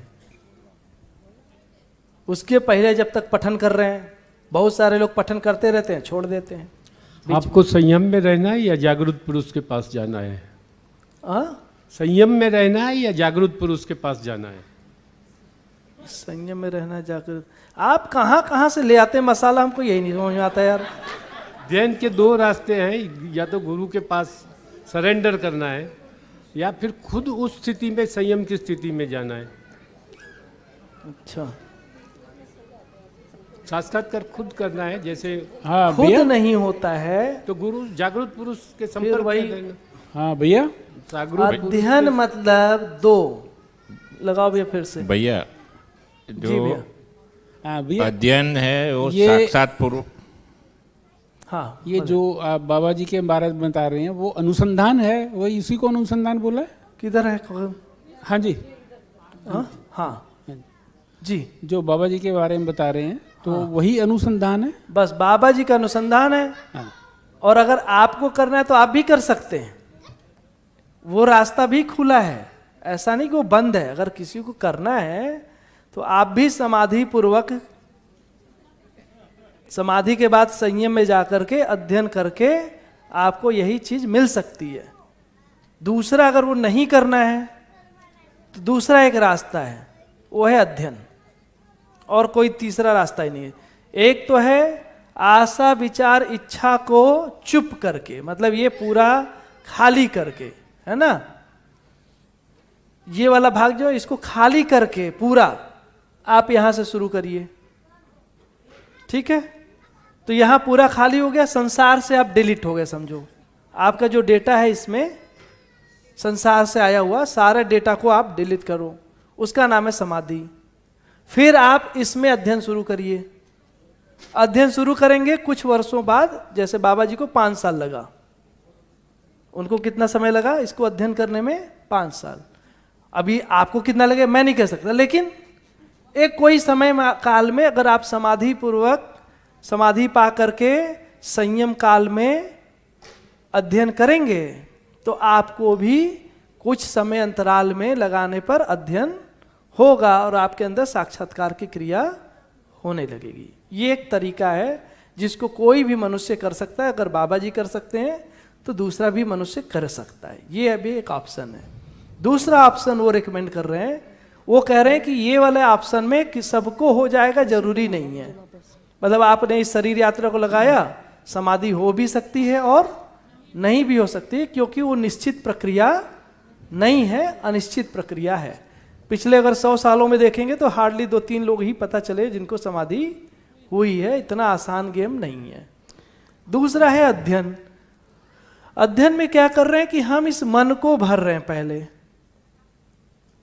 किसके आधार पे? जागृति के आधार पर। तो मन में क्या है? चयन, और इधर क्या है? आस्वादन। चयन और आस्वादन करते हैं। अब जो जागृत व्यक्ति कह रहा है उनके शब्दों को चयन करना और उसके अर्थ को स्पष्ट होकर के अर्थ का आस्वादन करना, स्वाद लेना अर्थ का। हम किधर जा रहे हैं अभी भ्रमित में? हम एक विरोधी को देख रहे हैं, मतलब संबंध का चयन किया और मूल्य का आस्वादन करना चाहते हैं। हम कहां चले गए? संबंधों का चयन और मूल्यों का आस्वादन। ये आप नहीं कर पाएंगे। ये तो बाद की कहानी है, अनुभव के बाद होता है। अनुभव के बाद संबंध का पहचान और निर्वाह होगा। अभी कैसे करेंगे भैया?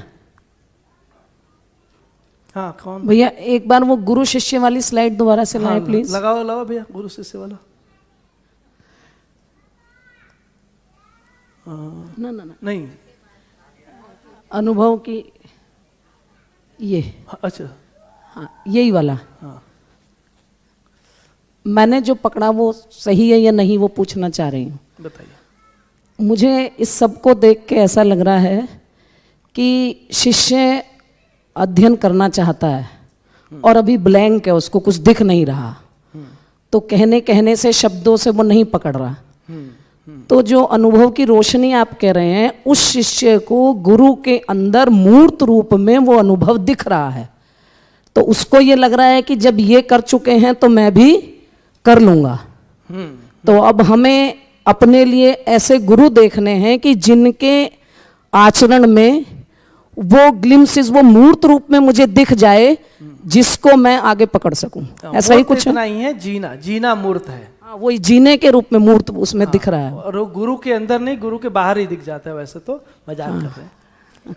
नहीं, ठीक पकड़ा है मैंने। बाहर मतलब जीने में दिखता है। जीने में दिख एकदम सही कर रही हो। तो जो रोशनी का मतलब है जीना।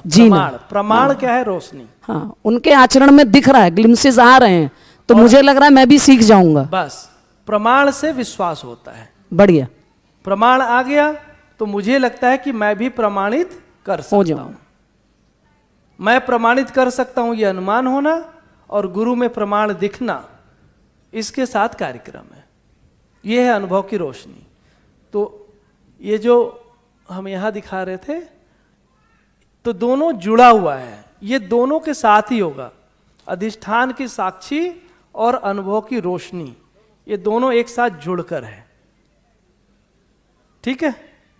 बिना जुड़े काम नहीं हो सकता।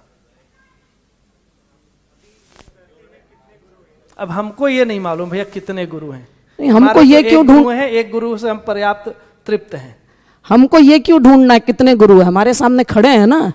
नहीं, ये सब मत करो भैया, हम उस जगह पे नहीं है। लेकिन हमारे जो गुरु हैं, हमको जो दिखे, हमारे एक गुरु हमारे लिए हैं। उनके जीने को मैंने देखा है और उनके जीने से मैं अभिभूत हूं। मुझे वो रोशनी उनमें दिखी, तो मेरे लिए गुरु तो पक्का है। कौन है? बाकी हम किसी को तो आज तक नहीं पहचान पाए। एक को हमने पहचाना है, जिनके जीने को मैंने देखा है और उस जीने से मैं आश्वस्त हूं और उस जीने का ही मैं अध्ययन किया हूं, उसी के आधार पे बता रहा हूं। हम किताब के आधार पे नहीं खाली बता रहे, जो देखा है उस किताब के माध्यम से। किताब मेरे लिए सूचना है और अध्ययन मैंने जागृत मानव का किया, उसका करके अध्ययन आपको बता रहे हैं। सूचना से वो जो किताब थी उससे मुझे वो दिखे कि क्या कर रहे हैं, क्यों कर रहे हैं।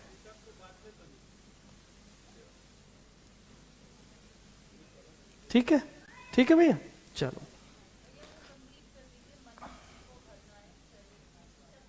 हाँ, तो पहले यहाँ पे शब्द का चयन, हम लोग गलती किधर कर रहे हैं, पहले संबंध को ठीक करना। तो मैं बोल रहा हूं जो चल रहा है चलते रहने दो, कोई जल्दीबाजी नहीं है, कुछ भी ठीक करने की जरूरत नहीं है, बड़े अच्छे जी रहे हैं। अरे खराब जियो ना, क्या दिक्कत है? आपको लग रहा है अच्छे जी रहे हैं, हो सकता है बाद में चलो वो भी काल्पनिक ही है, उसको मत बदलिए। बिजनेस चल रहा है, चलाओ चलाओ ठीक से बिजनेस, कोई दिक्कत नहीं है। उधर मत देखिए, अपना मन पहले अध्ययन में लगाइए। नौकरी चल रही है, कर चलने दो, छोड़ करके क्या मिलेगा? छोड़ करके ज्ञान आदर्शवादी तरीका है, छोड़ने से कोई ज्ञान नहीं होता। ज्ञान पकड़ने की चीज है, छोड़ने की चीज ही नहीं है। ठीक है, पकड़ेंगे तो छूटेगा, पकड़ेंगे तो छूटेगा भी, तो कुछ पकड़ेंगे तो कुछ छूटेगा नहीं क्या? तो पहले पकड़िए, छोड़ने में क्यों लगे भाई?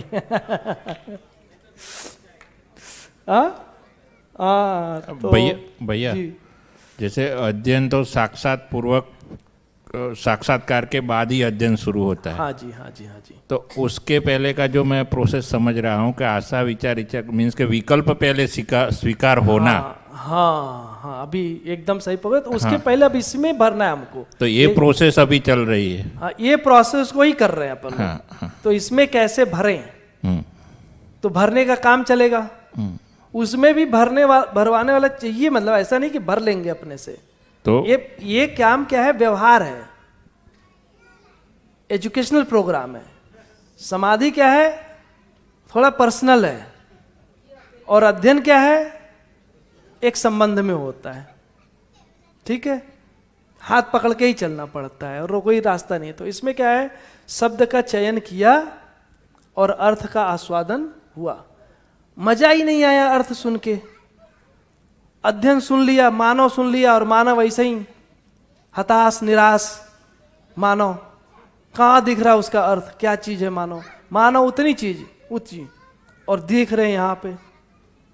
तो एक्चुअली मानव भी किधर दिखता है? जागृत मानव से मानव दिखता है पहली बार कि हाँ यार मानव ऐसा होता है। अभी हम देख रहे हैं, मान लो किसी प्रधानमंत्री को देखे, बाद में बता ये भी यार कुछ भी अपने गद्दी फद्दी के लिए कुछ भी करते रहते हैं, तो मजा नहीं आता हमको, है कि नहीं? तो उससे ना हमारा मन टूट जाता है। हमें को उनके अंदर पूरी सत्य नहीं दिखता है। उस मानव में लगता है कि कुछ डिस्क्रिपेंसी है। तो धीरे धीरे हमको एक मानव दिखता है जिसके अंदर हमको एक सही स्वरूप दिखता है जीने का। तो उस मानव से विश्वास होता है। तो शब्द का चयन, अर्थ का स्वादन। मानव जैसे एक अर्थ है, अध्ययन एक का एक अर्थ है। अभी अध्ययन तो चल ही रहा है, इसका अर्थ भी हमें हुआ नहीं। तो अर्थ होगा एकदम चमत्कार कि क्या गजब की चीज बताया यार, इतना सिस्टमेटिक, पूरा प्लान्ड, राइट?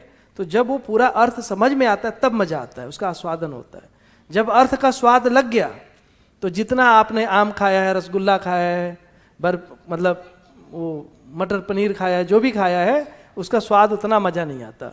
या कुल्लू मनाली घूम के आया, बाकी जो घूम के आया, स्विट्जरलैंड के देख के आया, कनाडा, अब वो सब उतना ना फीका लगता है।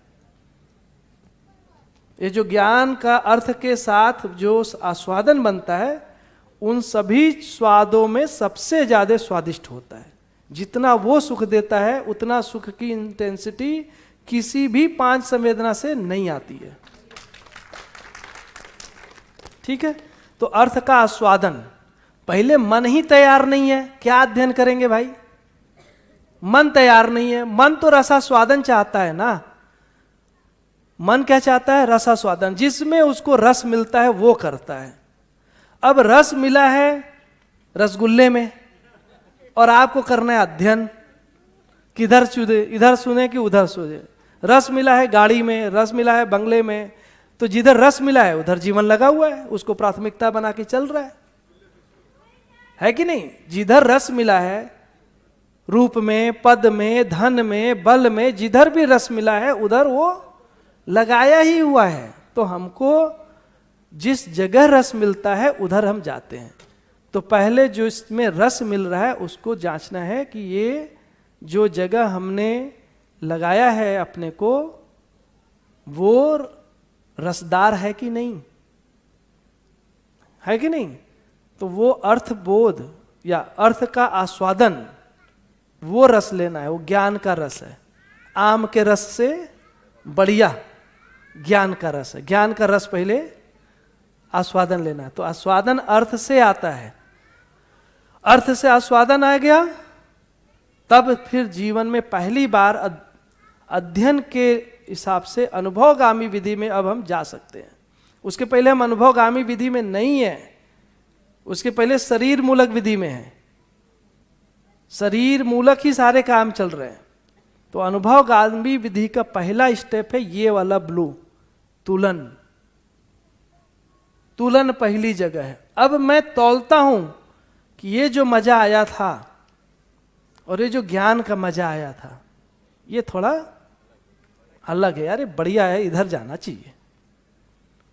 और समझ करके समझाने का जो मजा है उसका तो भैया ये कोई जवाब नहीं, बड़ी क्वालिटी वाली चीज है। ठीक है, तो उसके अंदर तुलन शुरू हो जाता है। इसमें क्या है, न्याय से जीने की प्रधानता आ जाती है। उसको लगता है भैया कुछ भी हो जाए, अब तो अपने को न्याय से ही जीना है, बाकी रहेगा समाधान वाला ठीक है, सुविधा वाला साइड में रखते हैं, समाधान की तरफ जाना है। तो उसके अंदर निष्ठा बन जाती है। तौलने में तराजू पे न्याय जो है पलड़ा भारी हो जाता है। मन पूरी तरह से किधर रम जाता है, अब न्याय के लिए रम जाता है। यहां से आपका पहला स्टेप शुरू। ये पहला पायदान है, ये पूरा नहीं है लेकिन ये पहला है। ठीक है, तो first step, first baby step तो लेना ही पड़ता है। अब बेबी स्टेप के पहले भी कुछ है, दिखना दूर से कुछ मजेदार चीज है, जैसे दूर मेला चल रहा है और दूर से क्या चल रहा है, क्या चल रहा है उधर यार, तो ऐसे जाके दूर दूर से सुन सुन के पता किधर चल रहा है, क्या चल रहा है, ऐसे। तो आप आते हैं, फिर आपको शब्द का चयन होता है, अर्थ का आस्वादन होता है, आपको लगता है मुझे भी ये पूरा शो देखना है कि क्या चल रहा है कि नहीं? तो वहां से शुरुआत होती कहानी। ठीक है, तो भैया अधिष्ठान की साक्षीकरण फिर। हाँ, अधिष्ठान की साक्षी फिर से करिए भैया।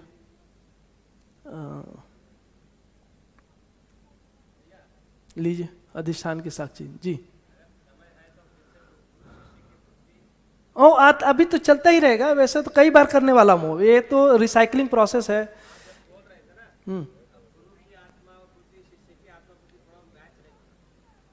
कर देंगे, फिर से करते हैं। हाँ जी भैया पूछिए।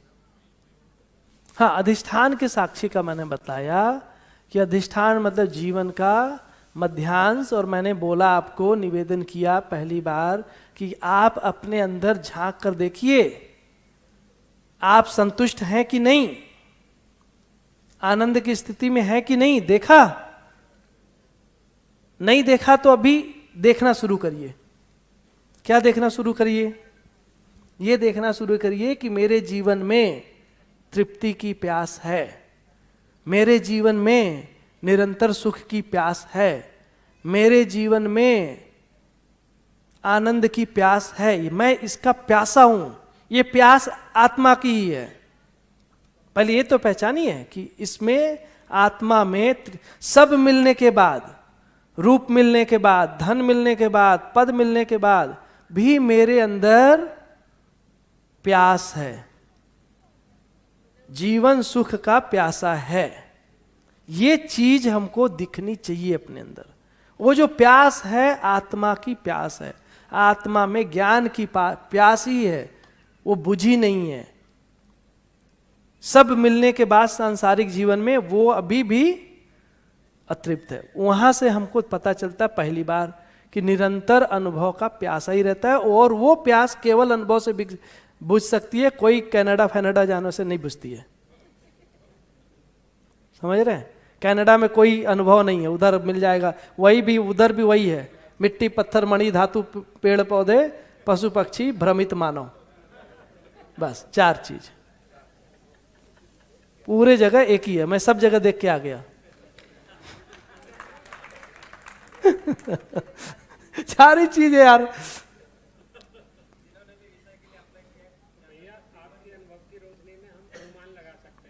हाँ, मतलब लगाना होगा। मैं तो खुद ही अनुभव का आकांक्षी हूँ। मैंने अपना डिक्लेयर किया था कि मुझे लगता है कि मुझे साक्षात्कार पूर्वक अवधारणा बोध की स्थिति पे हूँ। मेरा ये स्टेटमेंट था। अब जो हमको दिखता है, मैं से लगता है कि मैं भी थोड़ा दिखा सकता हूँ। मुझे कैसे दिखा? मुझे जैसे दिखा, कोई अध्ययन किया, हमको तो जो जागृत मानव हैं उनके जीवन में देख करके ये सब थोड़े चीज़ें हमारे अंदर सेटिंग बैठी।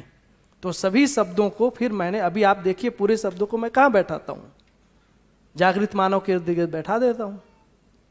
वहीं अध्ययन कर रहे हैं, उसको मैं आपको बैठाता रहता हूँ, बताता रहता हूँ। तो ये जो हमको दिखता है, हाँ ये है मेरे जीवन में एक संकल्प है कि मैं एक समय तय सीमा में, अभी समय तो बांध नहीं सकता, लेकिन जो लाइफ में अभी मेरे पास टाइम है उसको मैं एक ही जगह लगाना चाहता हूँ, कंसंट्रेटेड। मेरे पास अभी दूसरा कोई प्रोजेक्ट ही नहीं है, वो है अनुभव। और उसी के आकांक्षा से, अनुभव के प्यास से ही ये भी शिविर कर रहा हूँ। बाकी मैं वैसे शिविर भी नहीं करता ज़्यादा। ये शिविर करने के पीछे मेरा अपना इंटरेस्ट ये है कि मैं अनुभव संपन्न कैसे हूँ, तो उसके लिए ये शिविर कर रहा हूँ। ऐसे ही घर में है, ऐसे ही विद्यालय भी चल रहा है। विद्यालय भी मैं ऐसे ही नहीं चला रहा, चाहे वो कैरिकुलम लिखने की बात हो या पेडागोजी की बात हो, टेक्सोनॉमी की बात हो, ये सभी चीज़ें एक ही चीज़ में पिरोया हुआ है। किसी से मिलने की बात हो और किसी से ना मिलने की बात हो, दोनों में उसमें यही रहता है कि भाई किधर मिलने से ठीक रहेगा और किधर मिलने से ठीक नहीं रहेगा। जिधर मिलने से ठीक रहेगा, अगर अनुभव की दिशा में जाता है तो बढ़िया, और नहीं जाता है तो अभी मैं तो भैया अध्ययन काल में हूँ, तो मैं कैसे ऐसे सब जगह अपना समय जाया कर सकता हूँ। हमारे पास हमारा शरीर है, शरीर ही समय है। मैं ऐसे थोड़ी ना कहीं ऐसे फालतू लगा दूँ, मुझे नहीं लगाना है। मुझे जिधर लगाना है उधर लगाना है, तो उस जगह अपना ध्यान रहता है। अनुभव हो जाएगा तो डिक्लेयर करेंगे कि हाँ अनुभव हुआ, और शायद मुझे डिक्लेयर करने की जरूरत भी नहीं आएगी। अगर इस प्रोसेस में किसी को साक्षात्कार होता है तो भाई साक्षात्कार पूर्वक उनके अंदर अवधारणा बोध हुई, तो वो कैसे हुई होगी? अनुभव से ही हुई होगी। तो बस अब उसमें बोलना भी क्या है, कब बोलेंगे? बोलने की कोई ज़रूरत ही नहीं है, इसका कोई मतलब ही नहीं है। अब तो प्रमाण ही बोलेगा। जब प्रमाण होगा तो डिक्लेयर होगा, प्रमाण नहीं होगा तो क्या बोले है कि नहीं? तो प्रमाण के साथ चलते हैं। चलिए ठीक है। तो अधिष्ठान की साक्षी ना यही है, जब हम बुद्धि में आ जाते हैं तो हमारे अंदर एक प्रतीति आ जाती है। इस बुद्धि में जब साक्षात्कार पूर्वक अवधारणा बोध आ जाता है तो जीवन में प्रतीति आ जाती है। बुद्धि में जो अवधारणा बोध है उससे प्रतीति होती है। प्रतीति मतलब अनुभव हो जाएगा, ये प्रतीत हो जाता है। अनुभव प्रमाणित होगा, ये प्रतीत हो जाता है जीवन को कि अब प्रमाणित होगा ही। यही प्रतीति है। प्रतीति क्या है? अनुभव प्रमाणित होगा, एकदम स्पष्ट। और इसी स्पष्टता से कर्म करने की जो स्वतंत्रता है और फल भोगने की जो स्वतंत्रता है, तो मैंने बताया फल में क्या चाहिए कि जो मेरे पास है दिखा हुआ उसको मैं दूसरे में व्यंजित कराऊंगा, करा सकता हूं। ये हमको अनुमान, बल्कि ऐसे करूंगा तो उनके अंदर भी वही व्यंजित हो जाएगा जो मेरे में व्यंजित है। जो मेरे में व्यंजित है उनमें भी व्यंजित होगा, अब उनमें भी व्यंजित होगा। तो इससे मेरा अनुमान पुष्ट हुआ कि नहीं? अनुभव होने का अनुमान और पुष्ट हो गया कि नहीं? ये तो पुष्ट ही होगा, क्योंकि आप में अगर व्यंजित हो रहा है तो वो तो मेरे में भी पुष्टि हो रही है, तो हमारे में और पुष्टि हो गई। तो इस प्रक्रिया को करके अनुभव के एक कदम और नजदीक जाते हैं। ठीक है, तो ये वाली बात है। विश्वास रखने की बात है, एक व्यक्ति को अनुभव हो गया है, एक व्यक्ति को अनुभव होगा। एक व्यक्ति कौन है? अनुभव हो गया है, गुरु। और एक व्यक्ति को अनुभव होगा, किसको? जो अध्ययन कर रहा है। इसमें फिर काम बनता है। ठीक है भैया, एक बार वो बता दीजिए, मन में पहले चयन, आस्वादन, तुलन, उसके बाद आगे क्या है वो? हाँ, अब इसके बाद विश्लेषण, तुलन होता है। तो जो आस्वादन हुआ उसको विश्लेषित करता है वो। विश्लेषित किया, विश्लेषण भाई ये वाला कि ये वाला कि ये वाला। अब उसका विश्लेषण कर रहा तो एक तुलन आया, एक रेफरेंस आया, न्यू रेफरेंस।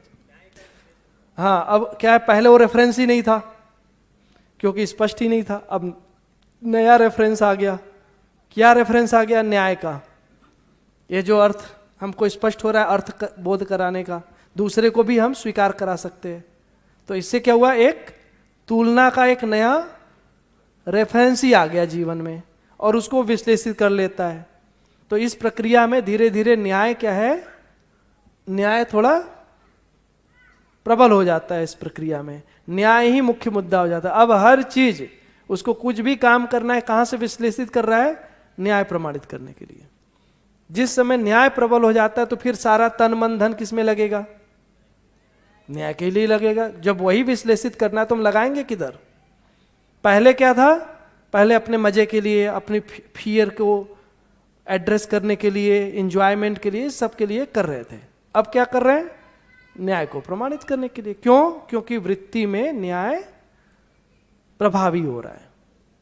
धीरे धीरे धीरे न्याय प्रायोरिटी में आ गया जी।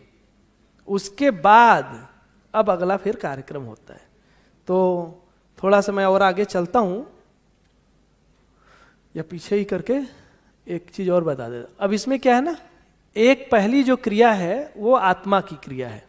कौन सा? अधिष्ठान की साक्षी में। स्मरण कहाँ है? चित्त में। तो एक क्रिया आत्मा की और दूसरी क्रिया चित्त की। स्मरण किसका करना है? जागृत मानव का स्मरण, उसके जीने का स्मरण। वो जो अनुभव की रोशनी में हो रहा था वो सब स्मरण में आने लगता है। कब? जब मुझे आंख मिली उसके बाद। जिस समय देख रहा था वहां तो दिख ही नहीं रहा था, क्योंकि तब तो मेरे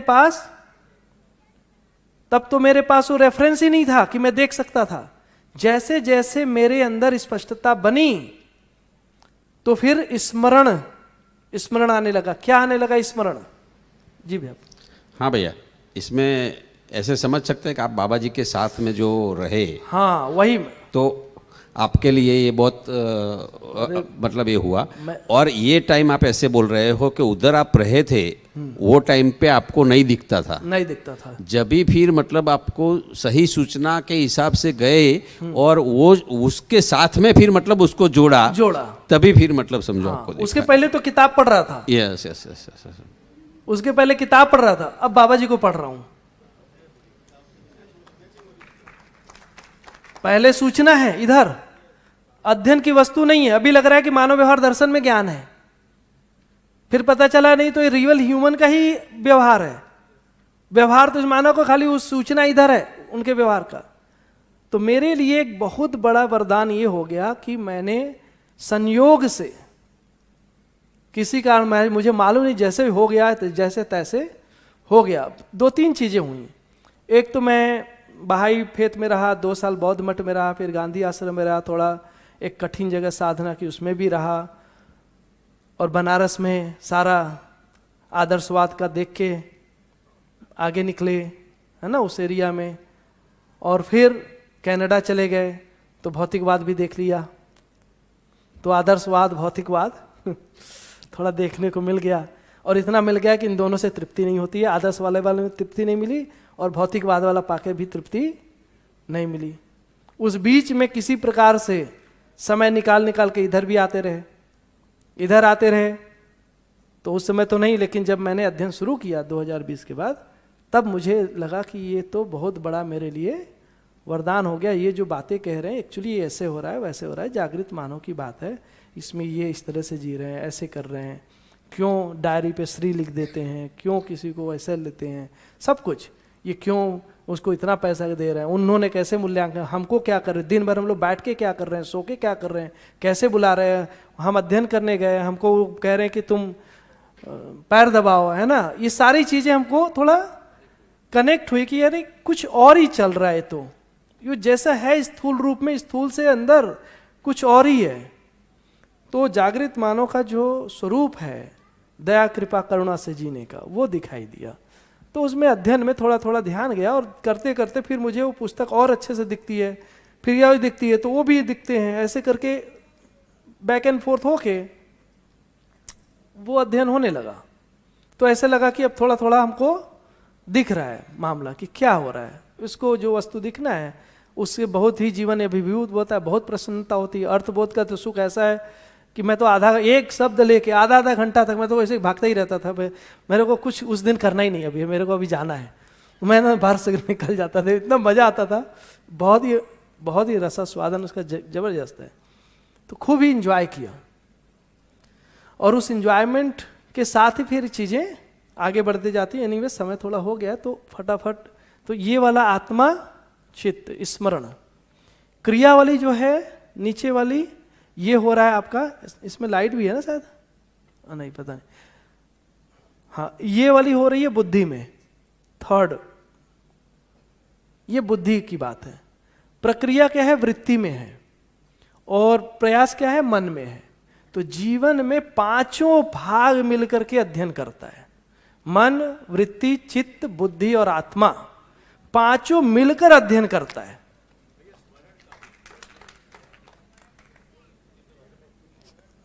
चित्त में स्मरण रहता है। तो आप देख रहे हैं जीवन में कौन सी क्रिया, सब मिलकर के अध्ययन कर रहा है। मन क्या कर रहा है, श्रवण कर रहा है। वृत्ति में पूरी प्रक्रिया मनन की, न्याय क्या है, प्रभावी हो रहा है। चित्त में स्मरण की क्रिया है, किसकी, जागृति की। तो अब मेरा संसार का चित्रण का कोई लेना देना नहीं है, काल्पनिक चीजों की बात नहीं चल रही है, अपने को कल्पनाओं से कोई लेना देना नहीं है। सच्चाई हमने देखा है, रियल मैंने देखा है, तो मेरे पास रियल चीज आ गई। ये जो रियल चीज आ गई उसका हमको स्मरण है, स्मरण है इसलिए लाइव है, ये कोई पास्ट चीज नहीं है, प्रेजेंट में है, तो वो लाइव है मेरे अंदर क्योंकि देखा है, ठीक है। और फिर साक्षात्कार हुआ चित्त में, तो साक्षात्कार पूर्वक अर्थबोध, तो बुद्धि, चित्त से चित्त और बुद्धि की क्रिया शुरू हुई। इस तरह से जीवन की हर क्रिया मिलकर के क्या कर रही है, अध्ययन कर रही है। पूरा जीवन ही अध्ययन करता है, ठीक है। ये जीवन का क्रियाकलाप है। हाँ, ये अनुभव मूलक विधि से ही होता है। विधि कोई, वो तो अनुभव की रोशनी मतलब अनुभव मूलक, और इधर वाला अनुभवगामी। बताइए, ठीक है। चलो तो यहां पे रोकते हैं, फिर कल मिलते हैं।